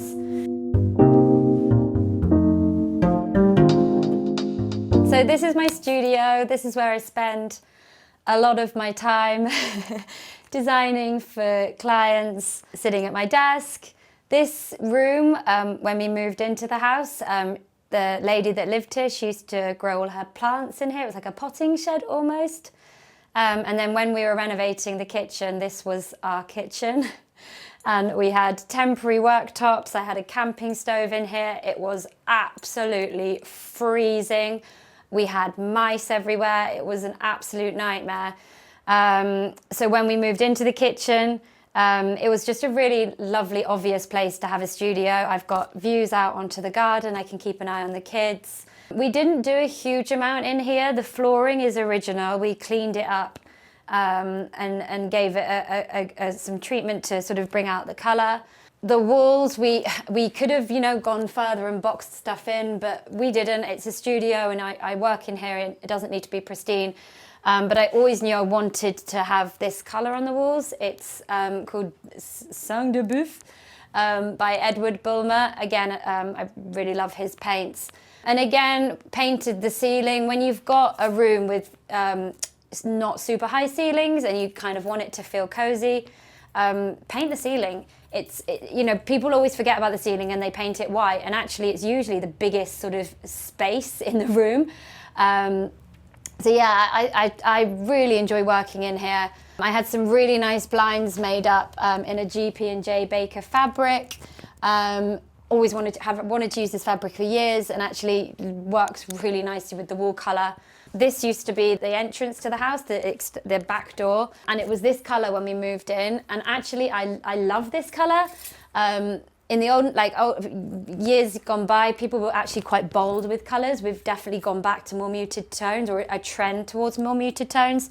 But yeah, this was an original sort of door, and the colour would have been this, and I think it works really nicely with the orange. So I had it colour matched, and I had some cabinetry made for all of my samples and did it in the same blue. And yeah, it's just a really nice, warm and welcoming space. And a few pieces of artwork. I bought these cowboy boots in Nashville a couple of years ago, and they became my logo. And then I did a painting of them. So that's hence why the cowboy boot. This is a really cute painting over here. This is by my friend Jenny Murphy. This is an original by her, and again, just makes me really happy. I think people you spend so long in offices and they can be so soulless.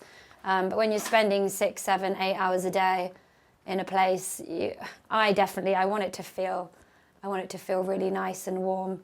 And yeah, another space that I don't have to worry too much about ruining. It's pretty bomb-proof, this space. So with any home I'm designing, in the back of my head constantly is I want this to feel like their home. I want this to feel like you can sit down and have a drink and put your drink down and not feel like worried that something's going to spill or take your shoes off. And I want the kids to be able to play. And I think a lot of houses that you go to sometimes that have got a very, very high-end finish are beautiful and lovely, but I think for me, I feel like they're a bit too finished, and it kind of, you don't feel like you can live in it properly. And for me, in this house and the houses that I design, I want people to feel like they can properly live in that space and not feel worried that it's, you know, immediately going to get damaged. And I think there's some really clever ways of doing that. And I think I'm a big advocate for built-in storage and making sure that every room has enough storage for the stuff you want in there. I think, especially if you've got kids, I think a lot of people just, when they're renovating, think, well, we're just not going to have the toys out. We won't have that many toys, or we won't. But it happens, and we collect stuff, and as long as you've got the storage to put that stuff away and everything can be sort of orderly, then you're setting yourself up for having, you know, much more harmonious space. I think fabrics are really important. I think not picking whites and creams every time. I'm a big colour fan, and actually that works really well to create a family home, just from a practical side as well. Like, for example, this sofa is, I had it made and then I had it covered in this coating that like is kid and dog and like life resistant, and it means that we can just live on it and not have to worry too much. So yeah, definitely my favourite thing about this home is the fact that I don't feel super precious about it. My kids can have their friends over and they can make a mess, and I know that I can clear it up at the end of the day. And I try and apply that to clients' houses as well, because there is nothing worse than spending a fortune on a room and then a year later it looking awful because it's stained and the client's unhappy. So yeah, trying to always think about not just the very moment you finished it, but try and think about a year, 2 years, 5 years down the line, and how that room's going to sort of bed in and last and yeah, still work and still be loved in years to come. Homeworthy, it was so fun showing you around my home in Rutland, but you've got to go now and I've got to go and put the dinner on. So thank you and see you soon. Thanks for watching. Be sure to go to Homeworthy.com for exclusive content, shopping guides, and so much more. Hi Homeworthy, I'm Jess. Welcome to my home in Norfolk. Let me show you around.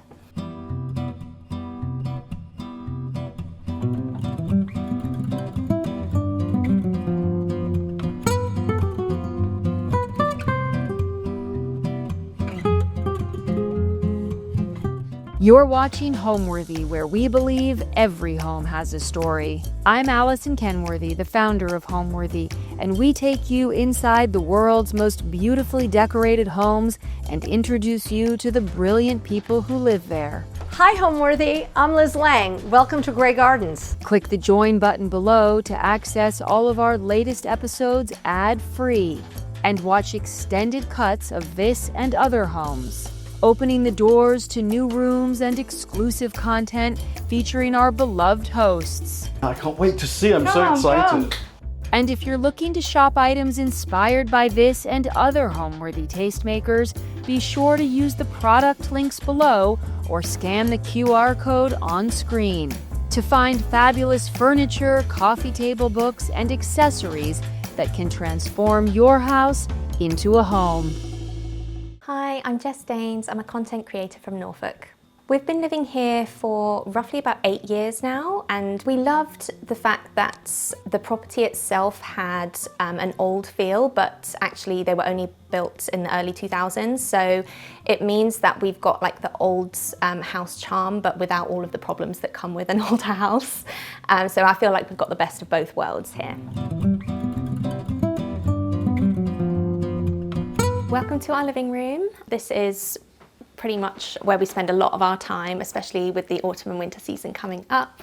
I love the fact that we've got our log burner here, which everyone crowds around in the evenings after a long muddy dog walk.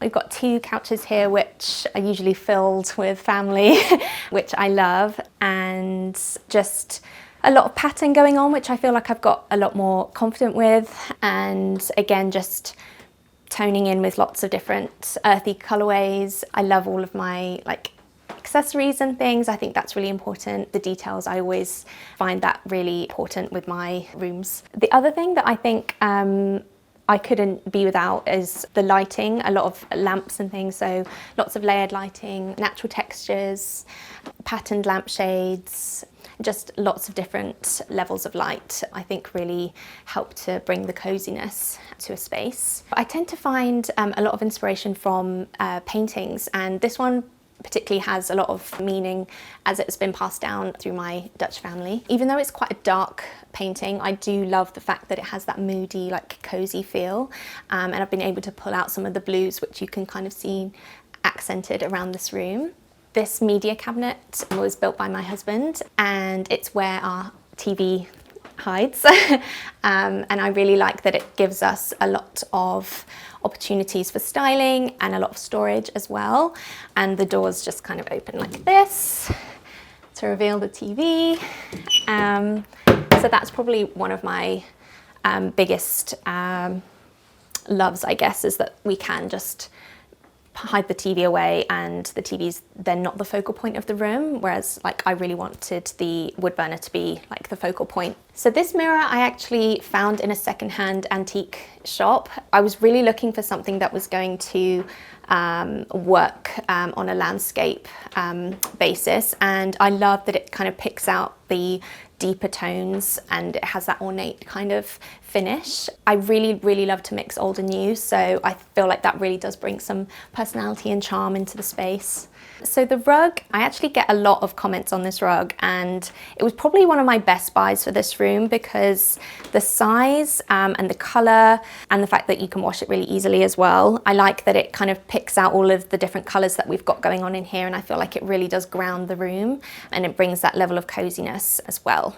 I always love to have a tray for another styling opportunity on our footstool, and it's somewhere that we can rest our feet in the evenings, but also I like to have my candles and a few of my favourite coffee table books, and of course another little lamp. I think that's always a really nice thing to do in a scheme, is just to bring those little extra details in. I really struggle to find artwork big enough to fill these square panels, so I thought that wallpapering inside of these was going to be the best thing to do. I feel like it really has a lovely cozy impact on the room, and it's also another opportunity to bring in the colour and the pattern, and I think that it really does have that wow factor, and it's quite easy to achieve as well because you don't have to spend a lot of money on wallpaper for the whole back wall. You can kind of pick out these little moments. So I think, yeah, that's probably a really good tip.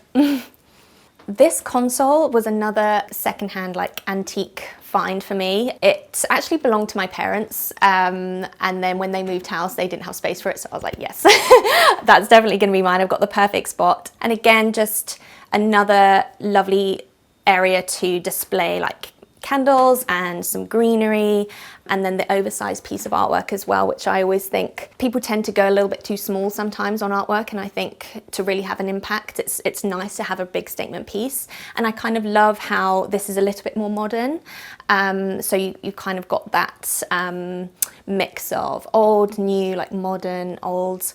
Yeah, I think it works really well. So this is another really great piece which you can use to rest your feet, and it also can be used to store blankets as well, which I really love. And again, it's another opportunity to introduce that other pop of colour as well, and really easy to do without kind of committing to a big sofa or anything like that. So I think the blue and the burnt orange really tie in the sofas really nicely. The wooden floorboards were actually here when we moved in, so we were really lucky with those. I believe it's engineered oak, and I love the warmth that it brings. And again, it just has that practicality element with a toddler and a dog. And I love to then layer with the rug. I think that really works really well. A lot of my book collection I've kind of styled all together here. I love to see a lot of books stacked. I think it's one of my favourite ways to style something is with a lot of books, especially with the lovely spines. I can't say I've read all of them, but I just love the way that it looks. I think it brings that lovely warmth and like layered feel. And I really am a big fan of crockery, pottery, anything with that kind of like handmade, like crafted element. I've got just a real mix of like sentimental and like newer pieces, again like mixing the old and new. These ornaments here were actually belonging to my grandfather on my mum's side, so that's a really nice thing to just keep in mind as well, just lovely family heirlooms. Yes, just a lot of the florals as well. A lot of these are faux, but I just love to have that kind of connection with nature again. I have a background in PR. I worked in fashion PR in London for a fashion brand, and I did that for a number of years, and then I realised that the London life just wasn't for me, and I wanted to move back to Norfolk, and my husband's also from Norfolk, so we knew that was going to be our dream to move back to the countryside. Basically, when we moved back to Norfolk, I wanted to start sharing our home, the process, and the different ways that we were choosing to design our home space, and it naturally just kind of happened really, and I really enjoy sharing our home and everything. Even though it's quite a personal thing to be sharing your home and everything like that, I really do enjoy creating warm, inviting spaces, and I really hope that it comes across in that way.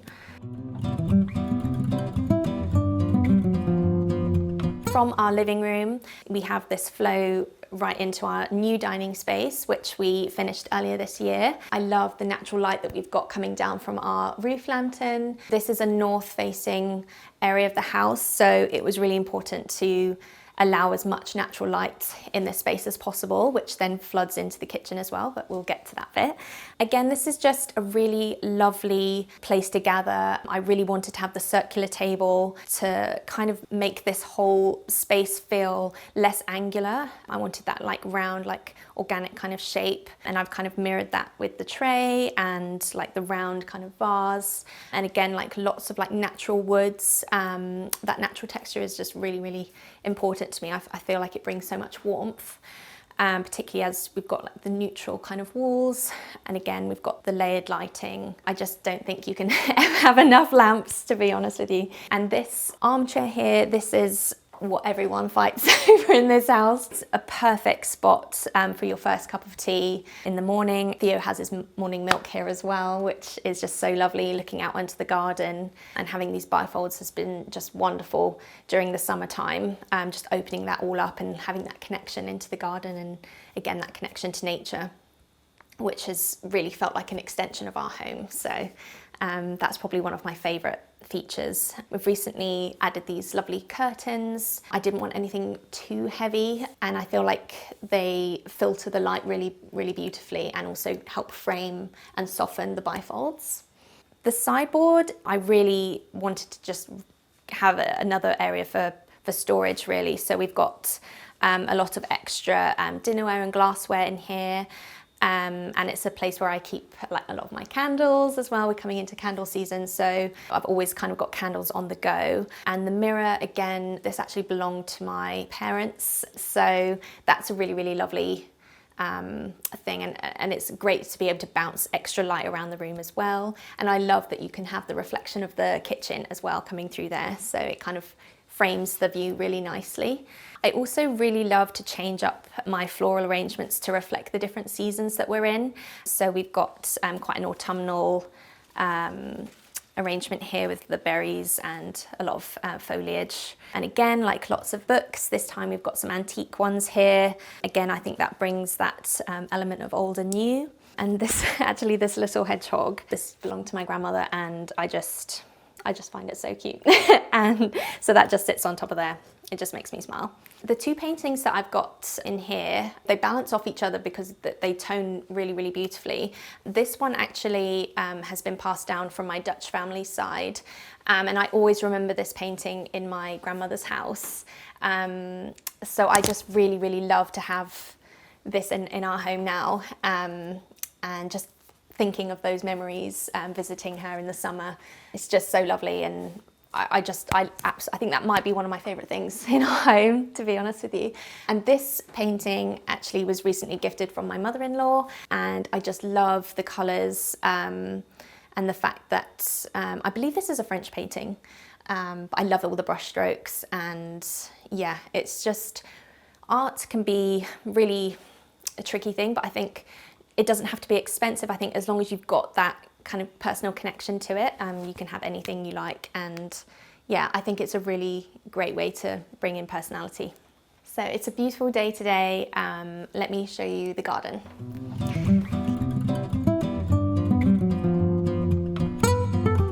Stepping from our dining space out onto our patio. We had this laid after our extension was done, and this is just a lovely entertaining space. We have our garden furniture out here ordinarily, but we've kind of been cleaning that down and ready for the autumn winter season. But it's just a beautiful space, and it's somewhere where I can put all of my pots. I can talk you through some of the planting that we've done as well. I really wanted to have like a cottage garden feel, but low maintenance. So my husband built these raised beds and also this pergola, which we've got jasmine growing up here now. And I really wanted just to have something that felt really breezy and just having that cottage garden feel. So we went with a scheme of pink, white and purple. And I think that really get a lot of movement, and the scent as well in the evenings is beautiful. I just love the natural textures that we've got going on. So we've got the oak beams and the shingle, and then the oak raised beds as well. I just love the different levels in this garden, and then it just leads out onto our grass lawn. And this is just a lovely space for our son to play, and it then leads out onto the fields out the back where we walk our dog. So it's really ideal. I really am drawn to colours that are found in nature, a lot of earthy tones, pops of colour that are easy to live with, and just a lot of natural texture as well. I think that's really important to me, and just, yeah, celebrating nature, I guess. Let's head back inside and I'll show you my kitchen.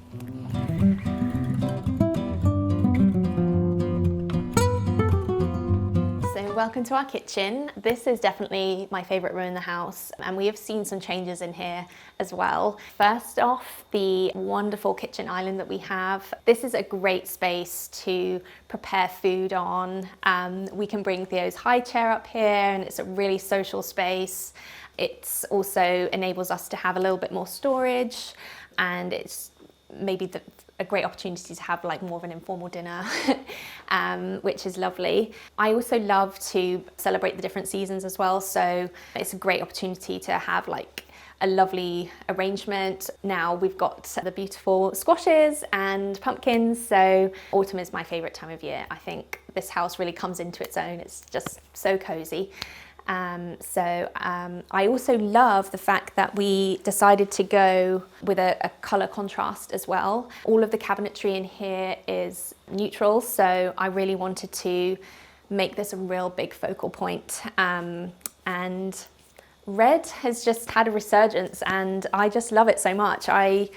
I never thought I would be a red kind of person, but you'll see that there's lots of different red pops throughout the house. I just think it just brings the space to life, and I think the muted tone really does help bring that coziness and the warmth. And I think it's actually a lot easier to style with than people think. I love that we've got this garden view from the kitchen sink as well. It's always really lovely to do the washing up and look outside and appreciate the garden and all the hard work that we've done out there.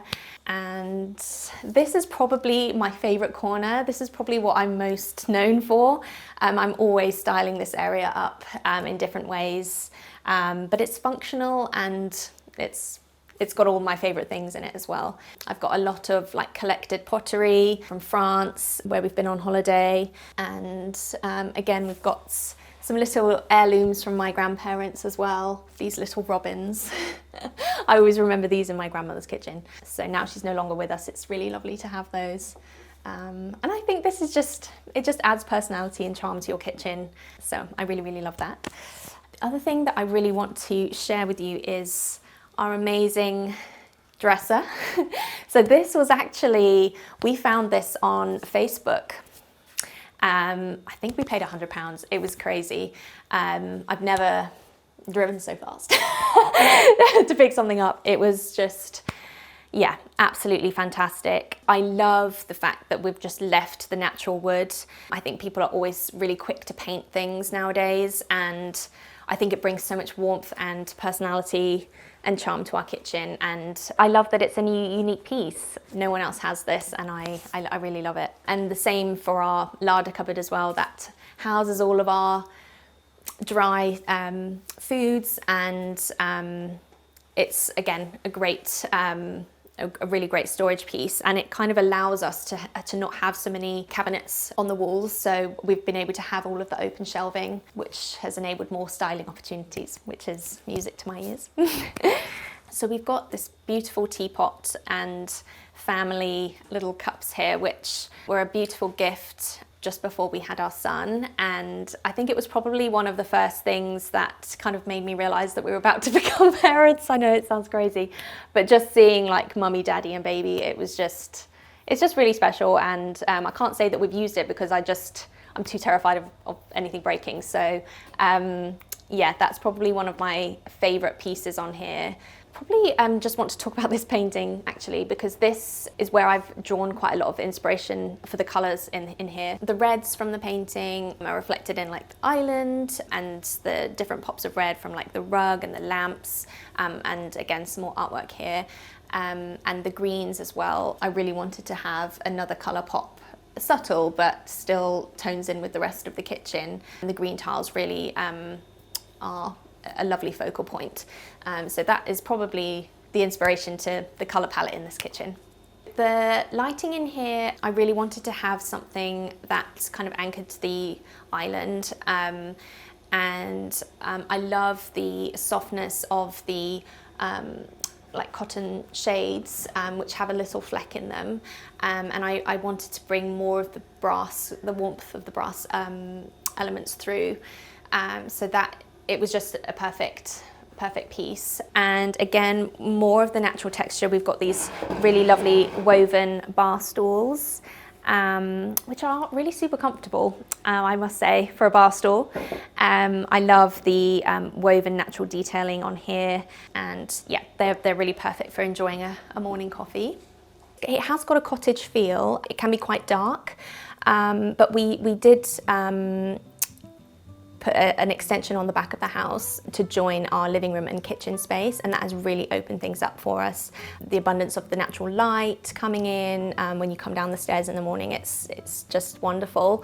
And so as you come into the house, you've got a long hallway, and then the living room and our snug come playroom for our son, and then it leads onto the kitchen and through to the dining space, and then out onto the patio and garden. That's the downstairs, and then upstairs we've got the master bedroom, a guest room, family bathroom, ensuite, and our son's room. The thing that I love the most is the feeling that I get when I walk through the front door. Like your shoulders just drop, and the smell, and just that welcoming feeling. It doesn't matter where you've been, just coming home and having that feeling when you walk through the door is the best thing, and it's really important to me as well. Next up, let me show you upstairs.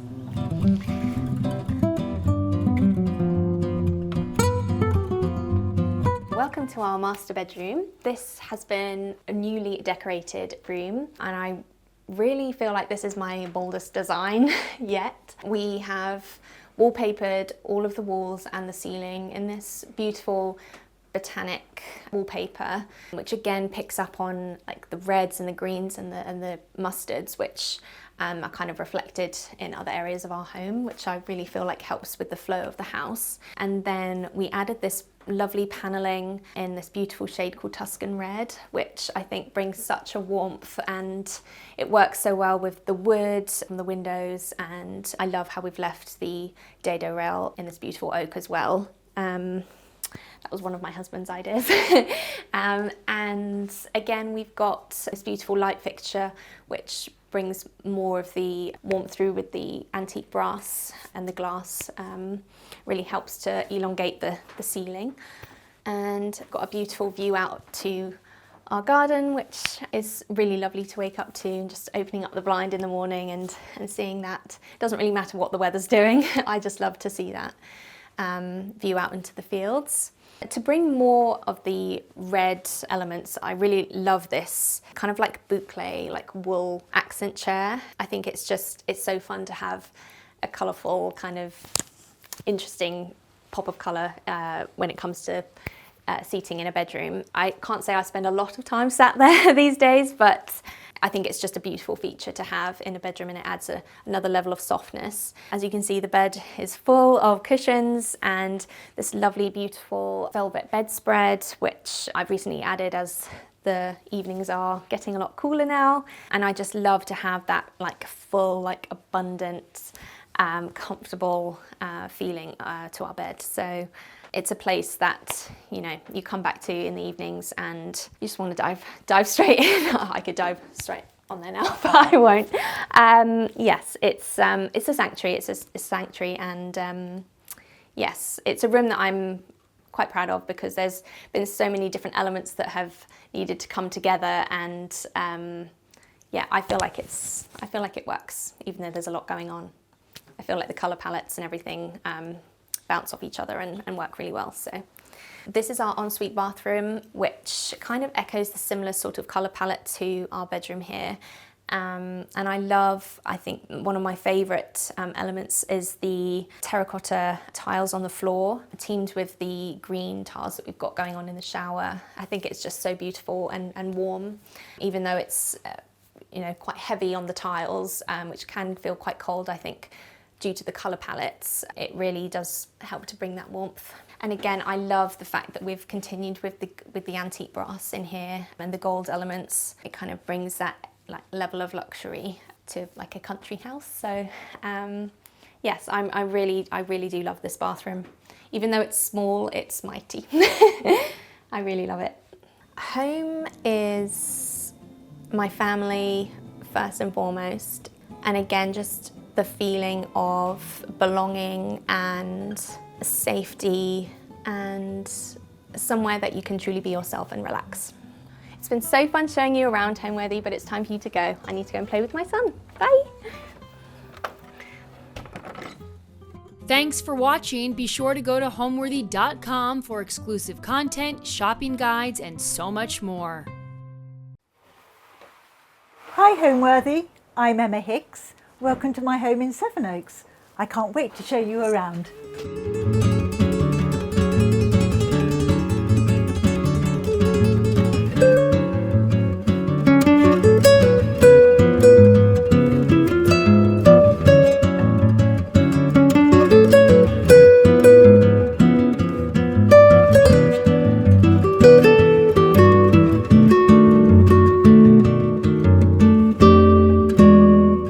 You're watching Homeworthy, where we believe every home has a story. Hello, my name is Emma Hicks. I am a former teacher, a mum and homemaker, a gardener, and most recently a content creator. And this is my house in Sevenoaks, Kent. Just after we got married, we bought a little Victorian terraced house with no garden. And we stayed there very happily for a number of years, but when we had 4 children under 6 living in this house with no garden, we really decided that we needed to find somewhere bigger. So we started looking around, and we knew we wanted to stay in Sevenoaks because it was just ideal for our family. We used to walk up and down this road to and from the station, and we often passed this house, but these sort of houses hardly ever come up for sale. And so we would look at it and think, oh, wouldn't that be wonderful if one day we could live there? And then one day a friend said to me, I know the people that live in that house and they're just about to put it on the market. So we got in there really quickly and we could not wait to come and see it. And we'd already seen quite a lot of houses before this one in our search, and none of them had felt quite right. But the moment we walked in, we just knew it was the place for us because it had such a wonderful family feel about it. It just had this welcoming feel.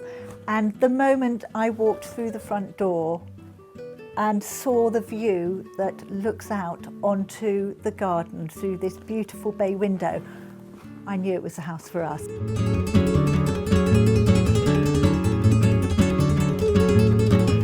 This is like a little entrance room to our kitchen. I have just redecorated this actually. It was very tricky with all these different angles in this alcove here. It has a really lovely view, if I open these windows, to the dining room beyond through this little hatch. And we put the panelling in this kitchen. It wasn't here before. When you walked through here originally, this bit wasn't here. You just walked through this door and all you could see was the garage beyond the window, which wasn't great. So when we had the whole kitchen redone, we created a larder area in this space. This is another bit of the kitchen I have just redecorated and I really love it. It's one of my favourite bits of the kitchen now. So again, you can see I've got a bit of bunting up. I think it just gives a lovely summery feel to this bit of the kitchen. And just because I love quirky little details, I've put that circus sign up because, well, most of the time this house is a bit of a circus when there are so many people in it. And then we come into the main bit of the kitchen and my trusty Aga. When we first moved into this house, I knew that when we were going to redo the kitchen, I really wanted an Aga. It just says country cottage to me. I love the aesthetic of an Aga.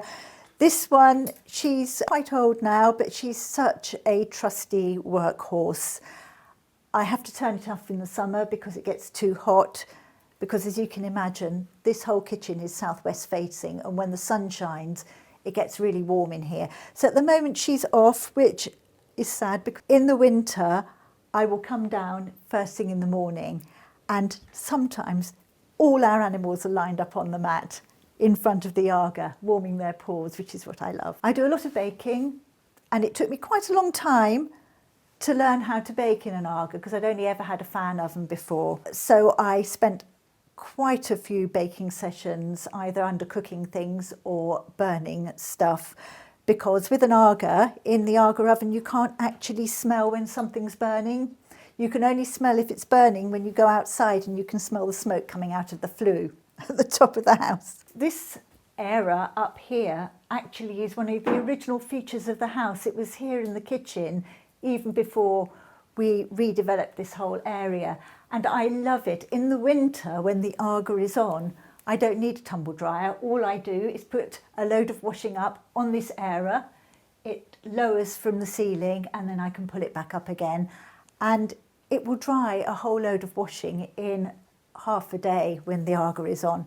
So that sort of justifies the running costs of the Aga, because my husband is always saying it's very expensive to run, and I always point out that I'm not running a tumble dryer. Also in the winter you will find me with my cup of tea and my bottom against the Aga.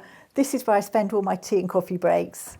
I just lean my bottom against this warm Aga and it's lovely. If you can see, underneath the drying laundry there's a sign here that says put the kettle on. And I bought that from a company called Minnie and Bob. They're on Instagram. And actually the pantry sign above the door was made by the same company. And I love them because they have that quirky, old-fashioned feel about them. This sign in particular I love because when anybody ever comes to visit, The best way I know of making somebody feel welcome is to put the kettle on. And I always do. I think if you offer somebody a cup of tea or coffee, when they walk through the door, they know immediately that they are welcome to the home. This kettle here, I love. It's from Enamel Happy, and I use it all the time. It's particularly good on the gas ring, actually. I have a real love of vintage enamel. This is one of my pieces, this kettle. I found this at one of my favourite places to forage, which is the Lewes Flea Market. I was with a friend and she actually found this for me. I just love this vintage blue of this particular enamel. And then over here, I have my collection of vintage Kitchenalia. I have some old Salter scales and this beautiful yellow enamel coffee pot, which I found recently. These enamel tins here, I've got 3 up here and then 3 over on my Aga. I actually found those when we first got married. I've had them that long. I think I bought those from the Taunton Antiques Fair when I was visiting my mum in Taunton. Over here we have my cake mixer, which my children bought for me for my 60th birthday. They clubbed together and bought it for me because I've always wanted one of these. I use it all the time because I do a lot of baking. And then here I keep all my wooden spoons in this wonderful Emma Bridgewater wooden container. I just love that.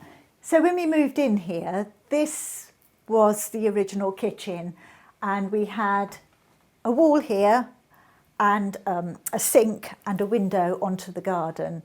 And it was fine for a while. We had this area here was just an enormous food cupboard, but obviously that's where the old range would have been when the house was built. So when we redeveloped this bit of the kitchen, we decided that that's where the Aga would go because we have a wonderful corbelled chimney that takes the flue. But this room was really, as the children got bigger, this room was far too small as a kitchen. So we wanted to extend out and create a much larger space. So we put this garden room onto the kitchen, and this is where we live most of the time, especially in the summer. It's where everyone congregates whenever we have visitors or a family party. This is where everybody naturally gravitates to.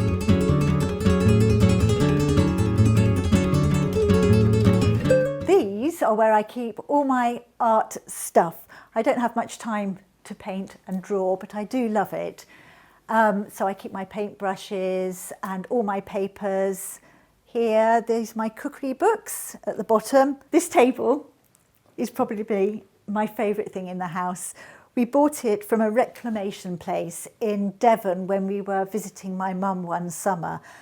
And we'd been looking for a table that was big enough to take our whole family, because we have 6 children, and another family when we wanted to have somebody around for Sunday lunch. And we just spotted it in the basement of this reclamation place. And it was a bit woodwormy and it was dusty and grimy. But we just looked at it and we thought that is absolutely perfect, especially with the number of children we've got. We just thought we don't need anything that looks too special. The reason I love this table so much is because it has been used for every family gathering and party and occasion ever since we moved into this house. If you look very carefully, you can see Airfix paint on it. You can see bits of old Play-Doh and glitter that have worked their way into the grooves of the table. It just has such a story to tell, and I wouldn't ever strip it back and rub it down and re-wax it because it tells such a story. This is my kitchen dresser. We actually bought this at the same time as we bought the table. It was a really cheap job lot. I think they were glad to get rid of the table, and so they threw the dresser in pretty much for free for us. Anyway, I rubbed it down and I waxed it, and every season I fill it with all the bits and bobs that sort of match the season of the year. So at the moment, this is my summer collection, and I have lots of teapots, many Emma Bridgewater mugs because I have a bit of addiction for Emma Bridgewater.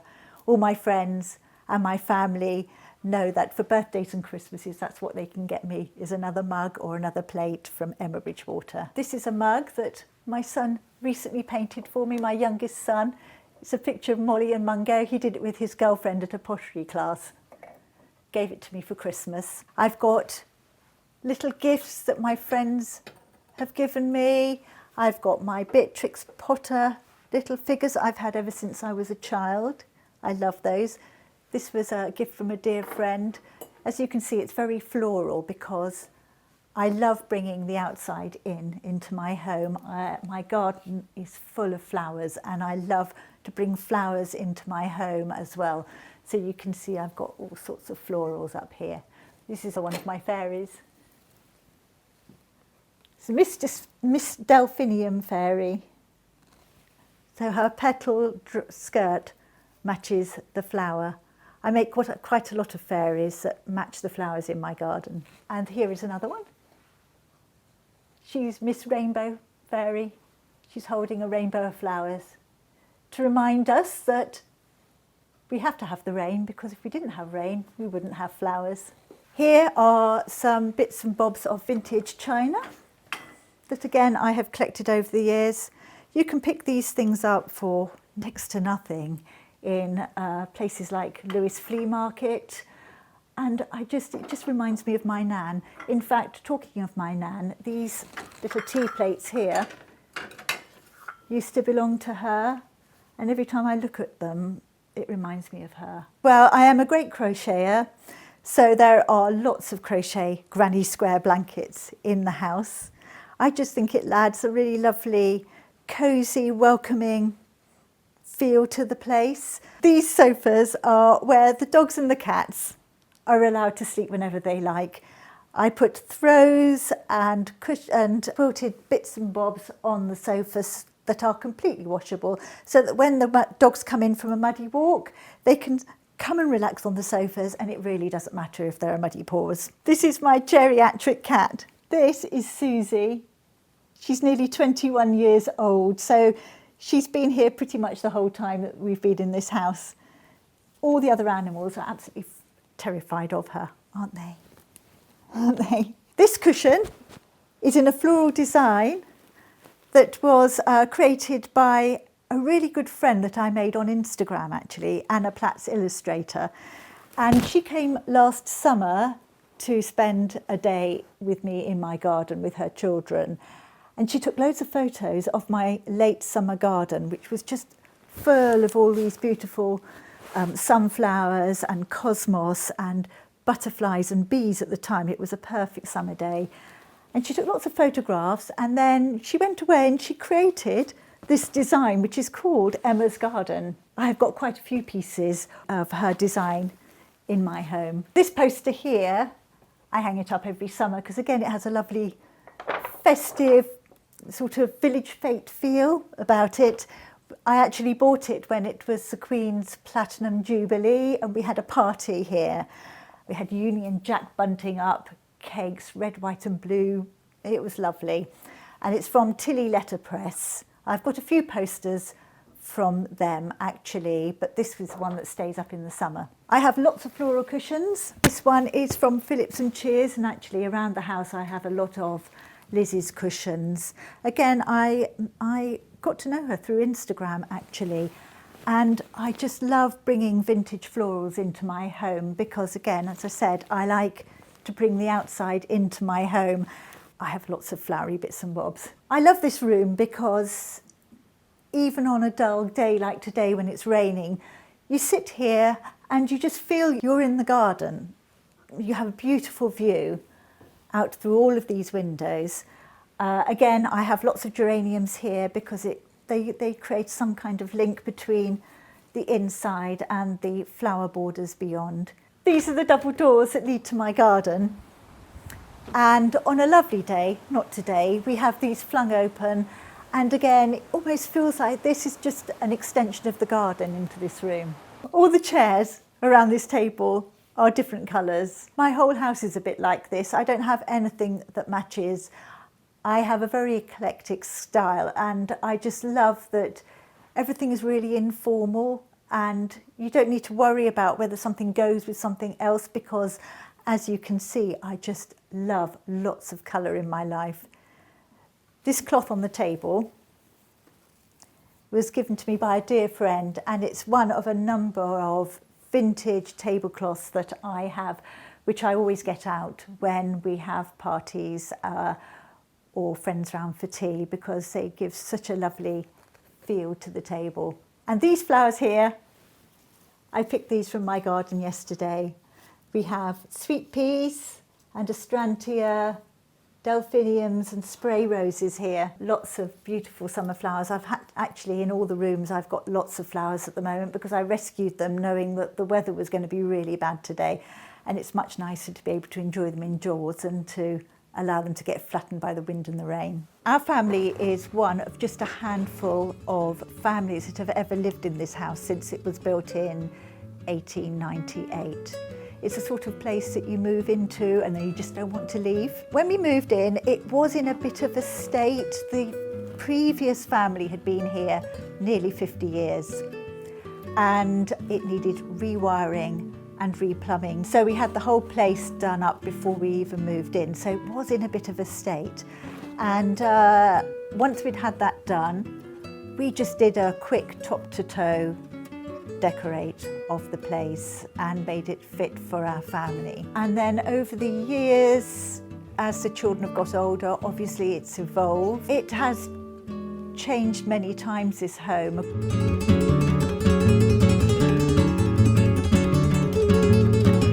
So this is our entrance hall. We call this the airlock because when I want to open the front door, I can close this door to keep the dogs from throwing themselves at all our visitors.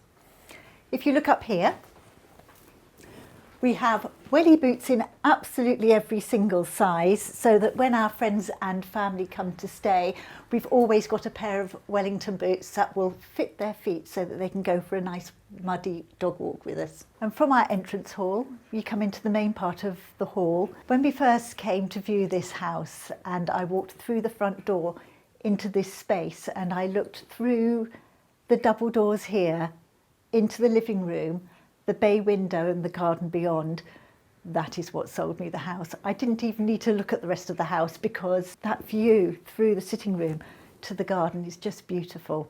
So this table here, I'm not even sure where it came from originally, but it's been in the family for a very long time and it's really beaten up and bashed around the edges, but I really love it. I think it was made by one of my family members, but I need to ask my mum because I can't remember.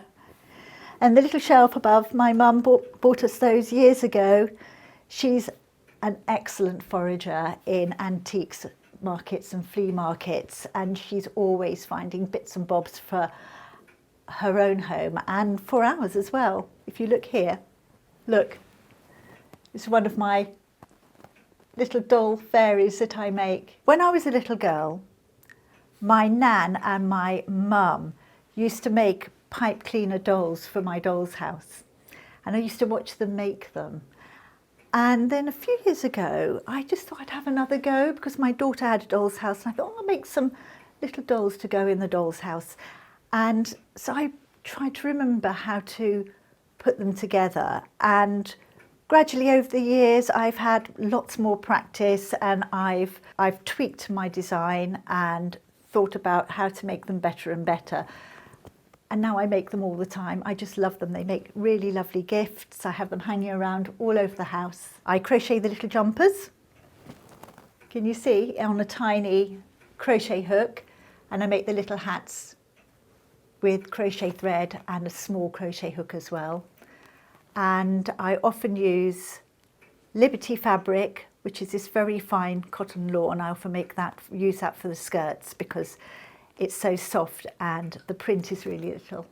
So it works very well for this sort of doll. I found this at the Shepton Mallet flea market, which is a big antiques and collectors fair in Somerset, which I often go to with my mum because, as I say, she's brilliant at haggling as well. So if I ever take a liking to something, I will send her in and she gets the best price for me.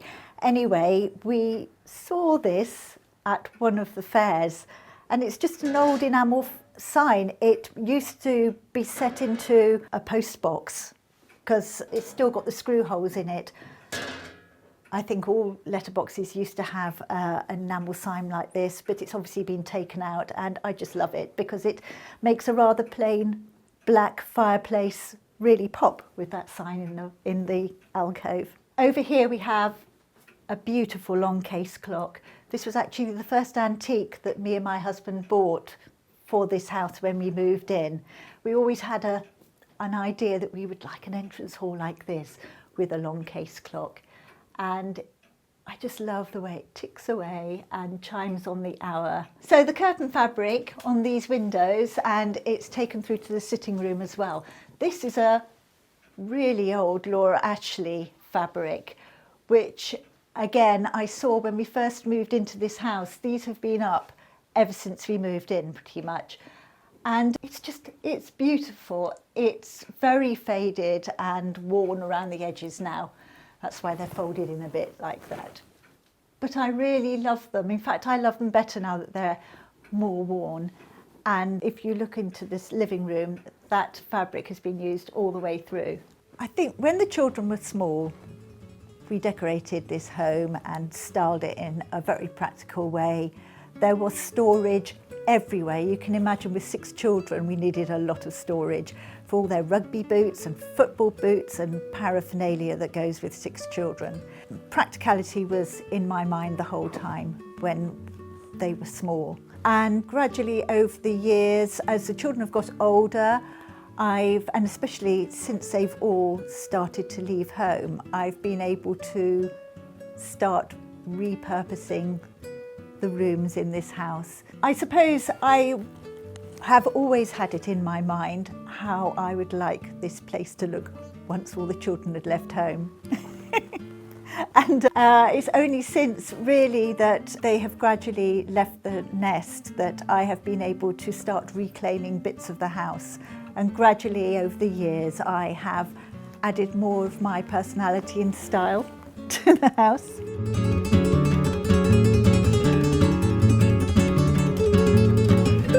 This is a sitting room, and I love this French window. We can open this out into the garden and people can come and go. When we have a family party, people can come and go through this door, and it has a lovely view onto our side courtyard garden. This room actually comes into its own in the winter because we have the log burner here, which we've recently put in, and it's very cosy in the winter. We have our Christmas tree in the corner. And this is where the family congregate in the cold months. In the summer, we tend to live in the kitchen. On the mantelpiece, I have some of my favourite treasures. These horses, again, my mum helped me find those at the Shepton Mallet flea market, and she haggled them down to a really good price. They look really lovely either side of these books. This is part of my Emma Bridgewater collection. This was made for the Queen's Golden Jubilee, I think. It's a pot, and it says steadfast and true around the edge, and the mug goes with it here. I love a bit of bunting. I quite like bunting in a house because it gives, and in the garden, it gives a nice festive air to the room, I think. It reminds me of school fetes and village fairs. And especially in the summer, it's really nice to have a bit of bunting up. These are our bookshelves. They house just a fraction of our collection of books. The rest are in piles upstairs in a room that I'm not going to show you. Over here are all the English classic novels. I did a degree in English and history of art, so a lot of these books are ones that I have studied. And over here are all my art books. Well, not all of them. I've got quite a few others upstairs. And at the bottom here, I have all my gardening books. These are a pair of my eldest son's little shoes. I just love the old scuffed leather on those. And these are my eldest daughter's little party shoes. I bought her one. I can't remember how old she was, but she wore them all the time, and I just couldn't bear to get rid of them. On these two shelves are all the family photo albums, and I know, like, this house looks a bit cluttered, but actually I'm quite an organised person, and I was always very careful to print off and put into albums all our family photos over the years, because I just knew that otherwise they would just get put in a box and lost. And I really wanted to have memories of our children growing up. So the albums start with, actually before we got married, the year before we got married, and then that's our wedding album, and then all of these go in years right up to the present day. I love this cabinet. It's Lake Georgian. It's actually a bookcase, but we use it to put some of our bits of china and pottery that I don't have out at the moment. I like to change around all my bits and bobs according to the seasons. So at the moment I have my summer collection out. You'll mostly see it in the kitchen. So all these things in here I will probably keep until the autumn months, and then I'll get them out and I'll swap things over. So it's the perfect cabinet for keeping things in, because you can still see them. I just love the beveled glass, is beautiful on this. It's so wonderfully made. This house was built in 1898, and it was designed by an arts and crafts architect. It's not classically arts and crafts in look inside. You will notice that it has a very high-pitched roof and very tall chimneys, which is a classic arts and crafts feature. The architect who designed this house had in mind that he was going to live here with his family, and he thought very carefully about every feature of this house to make it just perfect, I think, in my opinion. This window seat, for example, is beautifully carved and it fits the space just perfectly. And the bay window, as I said before, was actually the feature that sold me the house in the first place, because you can sit in the sitting room and look out into the garden beyond. The architect thought really hard about how he was going to orientate this house. So in the morning we get the sunshine in the dining room and the front of the house, and then in the afternoon, because it's southwest facing, we get the afternoon light, which is just beautiful on a lovely day. In the window, I always keep geraniums in the summer. In fact, they stay there all year round. I love the fact that they act as a transition between the indoors and the outside. So you can look through the geraniums and see my garden beyond, and they sort of form a bit of a link. I think my husband and I have always been collectors, and even when the children were little, we would collect bits and pieces of antique furniture, coalport china, little bits of Georgian glass that we just taken our fancy over the years. We used to buy each other lovely little pieces of china, glass, antiques for birthdays and Christmases, but they always had to be put away somewhere in a cabinet or high up on a mantelpiece, well out of the way of indoor footballs, because we raised 4 boys as well as 2 girls. So you can imagine the house was completely wrecked for most of the time. When they were little, everything had to be really practical. The house became really it was their home. So I couldn't really put out all my bits and bobs that I loved, because they would have just got spoilt. As our children have left home, I've been able to sort of expand into the space. I've redecorated the rooms and I've put out the bits and pieces that I love on display.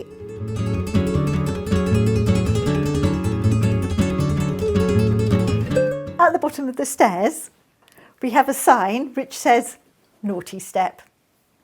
And each of our children has spent quite a long time sitting on this step here, thinking about their behaviour. The sign is actually fairly recent, but when I saw it, it just made me laugh, and I thought, I've got to have that.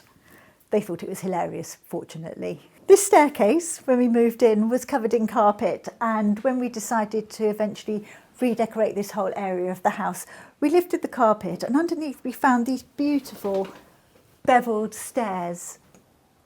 You know, I was talking about the architect that that designed and built this house. The attention to detail in this house is just beautiful.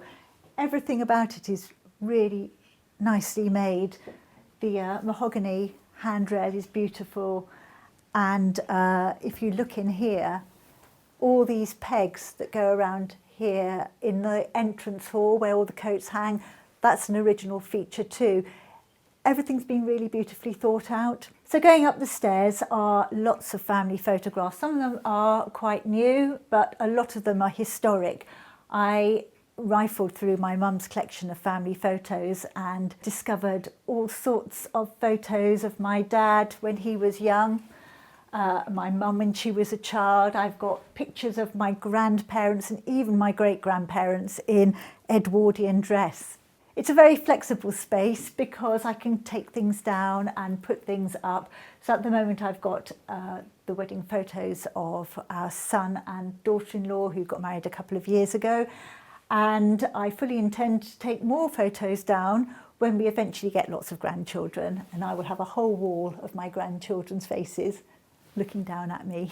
This rocking horse is a real family heirloom. It belonged to my dad when he was a little boy, and then my brother and I used to ride it all the time, and then my mum let us have it for our children, and it has been pretty much loved to death actually. It's lost a lot of its hair and it's a little bit creaky, but I think I don't want to ever restore it because I just love it the way it is. It just shows how much love has been poured into him. On here is one of my daughters riding rosettes. She's really into her riding, so she was the one that mostly rode this horse more than any of the others, but it's just a lovely feature. So my mum, who is 83 now, still paints every day, and this is one of her paintings. It is a picture of what's called the coming home trees. They are a little clump of trees that you can see from the A30 as you travel down to the West Country to Cornwall.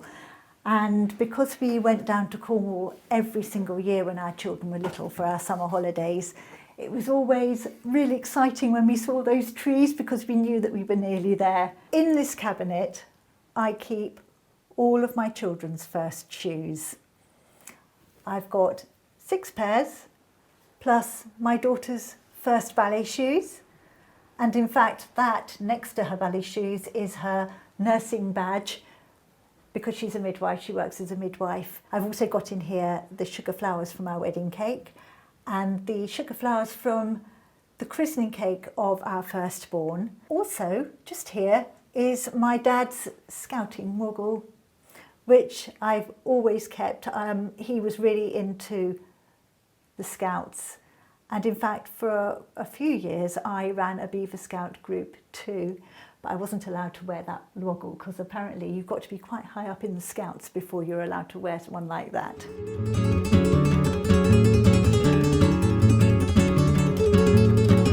This is the old nursery. It's been like this for 26 years. This wallpaper we put up to make it into the nursery. I think it's an old Nina Campbell wallpaper actually. You can't get it anymore. And I love it so much that I am never going to take it off or paint over it because it has such a charming feel. So we actually call this, rather strangely, the dog bedroom now. And people who don't know us very well think that this is the room where the dogs sleep. But actually it's called the dog bedroom because of the wallpaper on the walls. And also we keep all of our toy dogs in here. There's a little stiff dog that we keep on here that matches the wallpaper. The curtains in here are from a company called Peony and Sage. So they're quite new because the old ones were just red gingham and they were really faded and old. The quilt is from Emma Bridgewater. It's one of her fabric designs, and the bedding is Rachel Ashwell, which you can buy through Next. Over the years, I have collected artwork from book illustrators. These prints here are by Eileen Soper. She illustrated books like the famous 5 books, I think. And I saw these at the Chris Beatles art show one year, and I just love them. They say to me, they just are the quintessential images of childhood. There's a picture of children around a bonfire with sparklers here. Children in this one have made a raft and they're sailing across a lake or something, and over here they're waving to a seaplane. And it's just the sort of things that my children got up to when they were young. They were really into their outdoor pursuits. They loved the beach in Cornwall. They loved making dens. So those really speak to me. And over here, I have 1, 2, 3 original Quentin Blake drawings. Again, I just love his drawings. I think in a few lines he just captures the character of a person or a pet absolutely perfectly. This is our collection of children's books on here. I actually have 3 times as many children's books than I have on these shelves. But again, I just love collecting books, and I'm hoping that in the fullness of time, our grandchildren will enjoy these too. So on here is a picture that my brother did of my husband with our previous 2 dogs. Here is my husband in his famous hat, Lucy and Bertie. I've got to show you my Queen Elizabeth that I made. And I really, really love crochet, especially, I like making blankets, but I especially like making dolls and figures like this. And I made this for the Queen's Jubilee. It was a special pattern that was produced by Toft. And I loved making it. It's got a beautiful cloak with bits of jewels around it. I've got quite a few of these dolls sitting around my house, but this I think is my favourite. If you follow me, we'll head to the top floor and I'll show you another one of our bedrooms. I grew up in Somerset, in Taunton in Somerset. I was really lucky to grow up in a family that was full of creatives. My mum is an artist by training, and still at the grand age of 83, she is still painting the most amazing pieces of art. My nan was a seamstress who made the most beautiful clothes, and she knitted really beautifully as well. And both my parents and my nan were huge gardeners. So I think that's where I get my love of that from. I suppose as a child, yes, I was encouraged to do all sorts of creative things. I can't remember a time when I wasn't making or doing something. And because my mum was very creative, there was always materials and paints and paper and glue, all sorts of things that I could use to make stuff, make art or sew. My nan taught me to sew, she taught me to knit and crochet. So yeah, it was just natural for me to grow up in that kind of environment.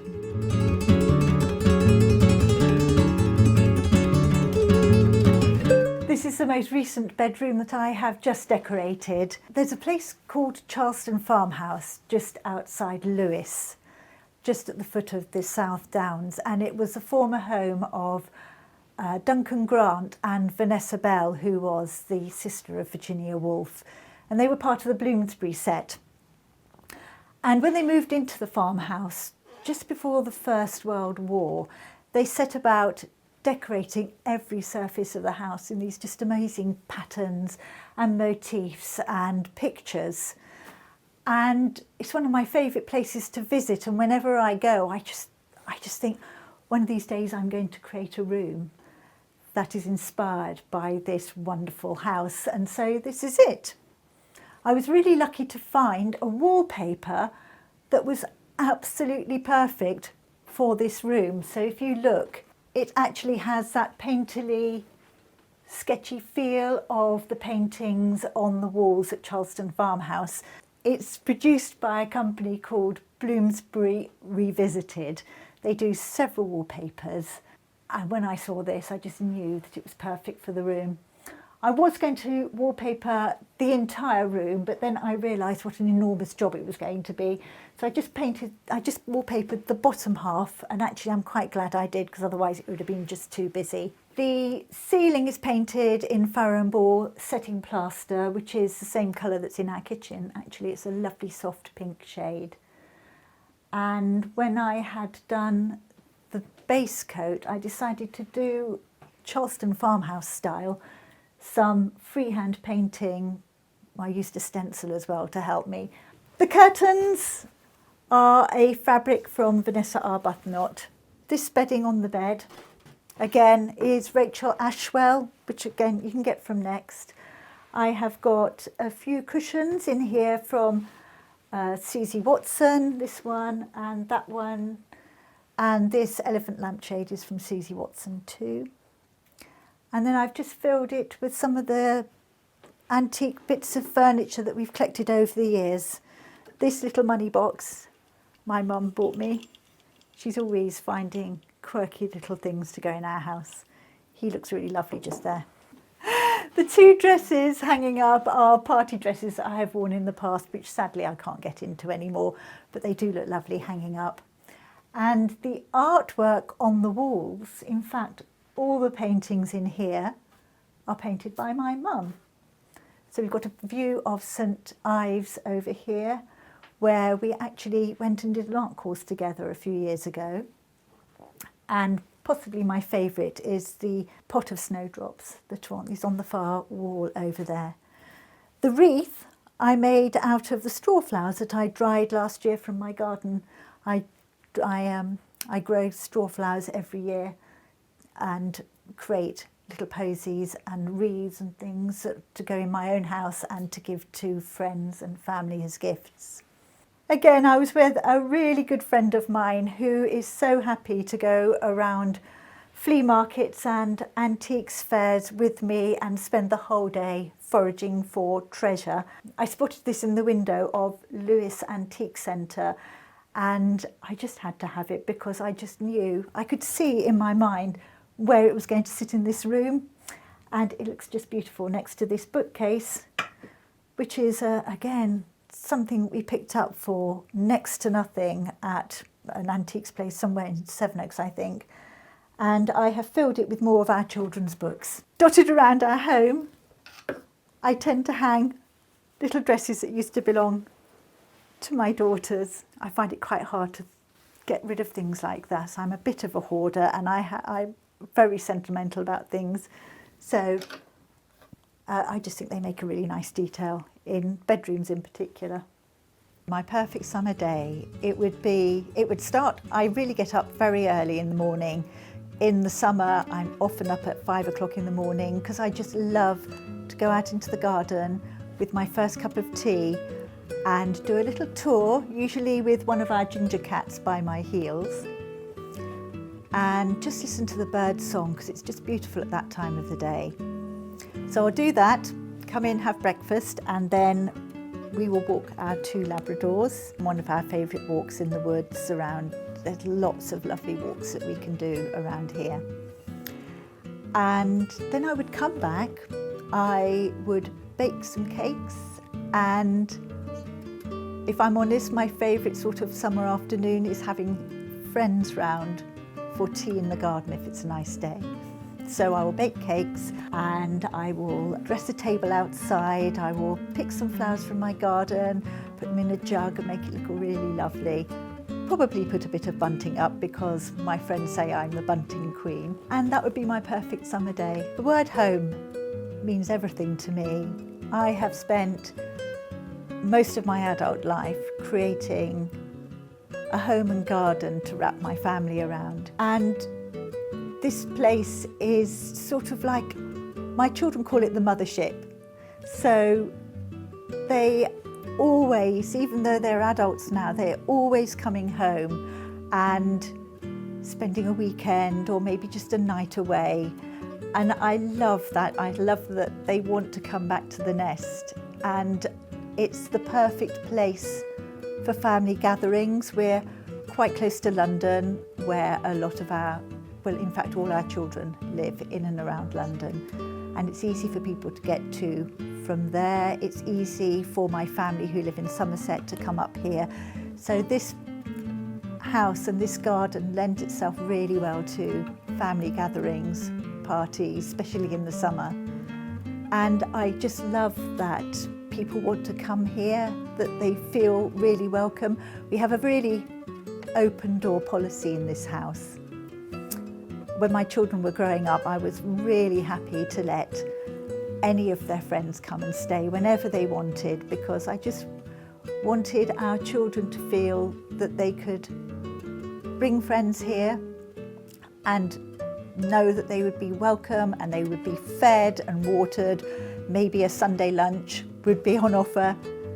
When my children were teenagers, they used to call it the DOS house because they used to come back from parties with their friends, and in the morning on a Sunday morning, very often I would come down and open the living room door, and there would be a pair of hairy teenage feet sticking out of the end of the sofa from under one of the throws on the sofa, and there'd be somebody else on the floor in a sleeping bag. But I loved that. I loved that our children could bring their friends home and know that they would feel welcome, and they would get bacon and eggs in the morning on a Sunday. Thanks for watching. Be sure to go to homeworthy.com for exclusive content, shopping guides, and so much more.